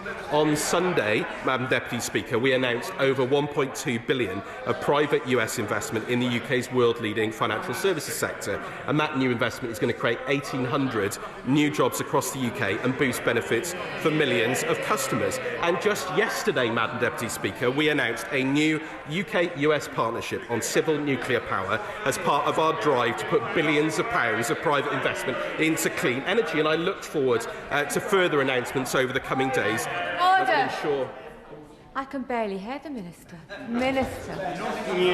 Well, thank you, Madam Deputy Speaker. Madam Deputy Speaker, I think I've taken a number of interventions, and I do want to make some points and make some progress here. Honourable and right honourable members asked about the US-UK relationship. I can tell them that it's strong, it's thriving and it's growing, Madam Deputy Speaker. These steps are going to make sure that our two nations continue to lead the world in innovation. We have trade worth over $315 billion last year, and the US and UK economies are inextricably linked. And through the state visit, we will take that relationship even further, making trade investment deals that will benefit hard-working families across these countries and regions. I will happily give way. I'm most grateful to the Minister giving way. Last week, the Prime Minister expressed confidence in Lord Mandelson. This week, does this Minister express his confidence in national security vetting? Madam Deputy Speaker, of course I have confidence in our national security vetting staff. They do incredibly important work keeping this country safe, and I am not going to comment on individual cases. I've been very, very clear about that. But can I just return to the fundamental question that he and others asked, Madam Deputy Speaker? I will happily go to the Chair of the Committee. I wondered if the honourable gentleman might help us with this. In the letter that the new Foreign Secretary wrote to me, she told us that the proprietary and ethics team in the Cabinet Office conducted a due diligence process prior to the announcement of the appointment at the request of number 10. And the FCDO was not asked to contribute to that process, and no issues were raised with the FCDO as a result of that process. Is the honourable gentleman, now that he's heard that, was he surprised that the Foreign Office were not involved in that? Madam Deputy Speaker, I've set out the process very clearly, and I note the Chair has had that letter. It does set it out very clearly in the letter, and she may have missed just slightly at the start of the debate the commitment I made to her and indeed members of her committee about considering all options to support the committee in their work in the future in relation to pre-scrutiny processes. I think it was a very important and sensible point that she made. Madam Deputy Speaker, I'm going to conclude because I do want to get back to the fundamental question here, Madam Deputy Speaker, which is that the Prime Minister has made clear that Lord Mandelson should not and would not have been appointed as ambassador in light of the shocking information that came to light in the past week. And the argument, Madam Deputy Speaker, that we've heard today from members opposite is that this was clear all along. But, Madam Deputy Speaker, if the full depth and extent of this relationship had been so obvious, I hardly think that Lord Mandelson would have been one of the leading candidates to become Chancellor of Oxford University. But he was, and Madam Deputy Speaker, I highly doubt that he would have been offered a job as presenter on Times Radio, but he was. And, Madam Deputy Speaker, when he appeared on BBC Newsnight, Madam Deputy Speaker, a programme that's done very important work investigating the crimes of... Order. Is it really a point of order? It is a point of order. Point of order, Desmond Swain. Am I mistaken in my belief that there is a convention in the House that when the Leader of the Opposition puts her hand on the dispatch box and seeks to intervene, the Minister gives way? This is not a matter for the Chair, and it's entirely up to the Minister if he wishes to give way or not. Minister Doughty. Madam Deputy Speaker, I was making an important point about the scrutiny that BBC Newsnight had done on Jeffrey Epstein, and I'd expected such serious questions would have been asked of him, but to my recollection, none were. And indeed, I'm glad that the Leader of the Opposition wants to intervene on me, because I have a question for her. She and the Shadow Foreign Secretary, indeed other people who've been speaking on the other side, have regularly raised questions today. But I would ask them, did they raise a word in this House about Lord Mandelson's appointment before last Wednesday? Because I don't have any records of that. And in fact, actually, the record shows that they didn't raise that. They didn't raise questions. And the reality is that in light of new information, the Prime Minister has acted decisively. I will give way. Perhaps Madam Deputy Speaker, we didn't need any new information to know that this was an unsuitable appointment. And the Minister is, making a doughty defence of Lord Mandelson. The truth is, this debate has been about the Prime Minister's judgment. When I was a Secretary of State and questions were asked about judgment, I didn't send junior ministers to answer my questions. I faced the House and I explained what had happened. The Prime Minister is not doing so. So will he now commit to answering all the questions which I asked in writing? And also, will he take this opportunity to apologise to the victims? He has not done so. The government has not done so. The debate is nearly over. Will he take this opportunity to apologise to the victims for the appointment of Lord Mandelson? Well, Madam Deputy Speaker, perhaps the Leader of the Opposition wasn't in her seat at the start of the debate, because I made very clear our position on Epstein's victims and our horror at the revelations, and all of our thoughts to be with them. And I made that point in sincerity in response to the points that have been made across this House, and I say it again, Madam Deputy Speaker. But she couldn't answer the question. She didn't raise this issue before last Wednesday, and if it was also obvious, why didn't she do that? So, Order. I hope it's a proper point of order. Dr. Luke Evans, point of order. Deputy Speaker, I raised myself an example during the debate, so I'd hate for the ministers to mislead the House inadvertently, using the example of the Sky News and the member for Melton, who talked about exactly this, raising concerns about Mr Mandelson. So even in the debate, we had evidence of what this side had been doing back in May, talking about the inappropriateness of this ambassador. Heard enough. That is not a point of order. Minister Doughty. Madam Deputy Speaker, I was referencing whether this had been raised in this House by the Leader of the Opposition and others. Madam Deputy Speaker, the Prime Minister has acted decisively in response to this new information, which is exactly what should have happened. The former ambassador has been withdrawn. The Prime Minister and this government are focused on deepening our special relationship with the United States in the interests of people across the Atlantic, for jobs, for growth, for prosperity, for security, for our defence. And that relationship with the United States, Madam Deputy Speaker, is a relationship that has endured, is enduring and will endure for the prosperity and security of our peoples well into the future. Thank you, Madam Deputy Speaker. I come to David Davies to wind up. David. Thank you very much, Madam Deputy Speaker. I'm going to pause for a second. Firstly, I'll say to the Minister, I think everybody who spoke in the House, everybody, remembered the victims. Yeah. And after the sound of this political gunfire is long forgotten, they will still be suffering the scarring of what happened to them as a result of Mr. Epstein's behaviour. And I would say to him that without U-turns or whatever, he should say to his Prime Minister that the next possible opportunity at that dispatch box, he should apologise to those victims for what the government has done to date. Right? So that's the first thing I'll say to him. The second thing is, he is, of course, highly respected in this House. You know, I see him there almost as sort of the last Spartan at Thermopylae, full of arrows as he stands there trying to defend an impossible position. And that's, you know, it's a position a number of us have been in ourselves, so I have some sympathy for it. But the simple truth is, I found it really hard to reconcile what he said about this clearance process with what I know was known by the agencies as long ago as 2008 about Mandelson's behaviour, connections and the like. And the possibility, one of my honourable friends talked about compromat, the clear possibility of compromat. So I find it very difficult to reconcile that with what he said. And all I can say to him is that there seem to be two possibilities. One is that, as often happens with direct vetting, that the agencies produce to the Minister a series of risks, and the Minister, in this case the Prime Minister, I assume, decides those risks are worth taking. So that's one possibility. The other possibility is that the vetting process was completely broken, and somehow or other it did not detect all of these things that were in plain sight. And that strikes to me as implausible. So I'm afraid what he's told the House doesn't seem to figure, particularly when it's added to the Chairman of the Select Committee's comments about the Propriety and Ethics Team's report being produced effectively without the FCDO's input, which again is absolutely astonishing. Now, the House itself has been remarkably unanimous, I think with one exception, he's sitting over there.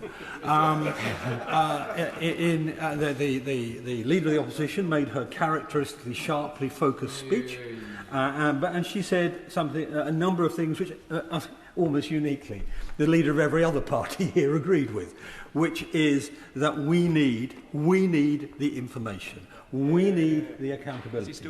And what does that mean? What does that mean? My honourable friend, the member for Aldridge Brownhills, really highlighted. We need to release all the documents, and not to hide behind security. There is no security issue here in terms of the national interest. The issue is this system working? And we cannot know unless we see those documents. We need the ministers involved and the advisers involved to appear before the relevant select committees and answer questions on this matter. And frankly, if he wants to hide behind security, they can even do that in camera, so long as it's done properly and that they have the opportunity to test some of these assertions. And he and others got a good deal of good advice from a number of people, most notably the father of the House, but others too, when they said that these problems are bad enough when they're in the original era, but they get worse in the cover-up. They get worse if you don't actually admit what's happened. And so honesty is not just important in this, it's also a survival characteristic for the ministers involved. So I have to say to him today that he, as I said, he's the last Spartan of Thermopylae. He's not been sent here with the weapons to deal with this. He's not been sent here with the answers to the questions that we all properly have. And so I'm going to finish as I started, by reminding him about that bill that they announced today. Yes. You know, the first words of it say, or the first words of on the order paper say, a bill to impose a duty on public authorities and public officials to act with candour, transparency and frankness, to make provision for the enforcement of that duty in their dealings with inquiries and investigations, and to require public authorities to promote and take steps to maintain ethical conduct within all parts of the authority. Well, that's what we expect. And frankly, if we don't get the answers, and by the sounds of it we're not going to get the answers, we will return to this matter. I suspect the entire opposition will return to the matter. I suspect some opposition within his own party will return to the matter. And when he eventually passes that bill, I guarantee I'll be seeking to make sure that ministers are covered by it too, not just... And then, next year, look what happens. Thank you. The question is as on the order paper. As made that opinion say aye. Aye. The contrary no. The ayes have it. The ayes have it. I'll give the front benches a few moments to swap over as we prepare for the 10-minute rule motion. Colleagues need to leave quietly and quickly.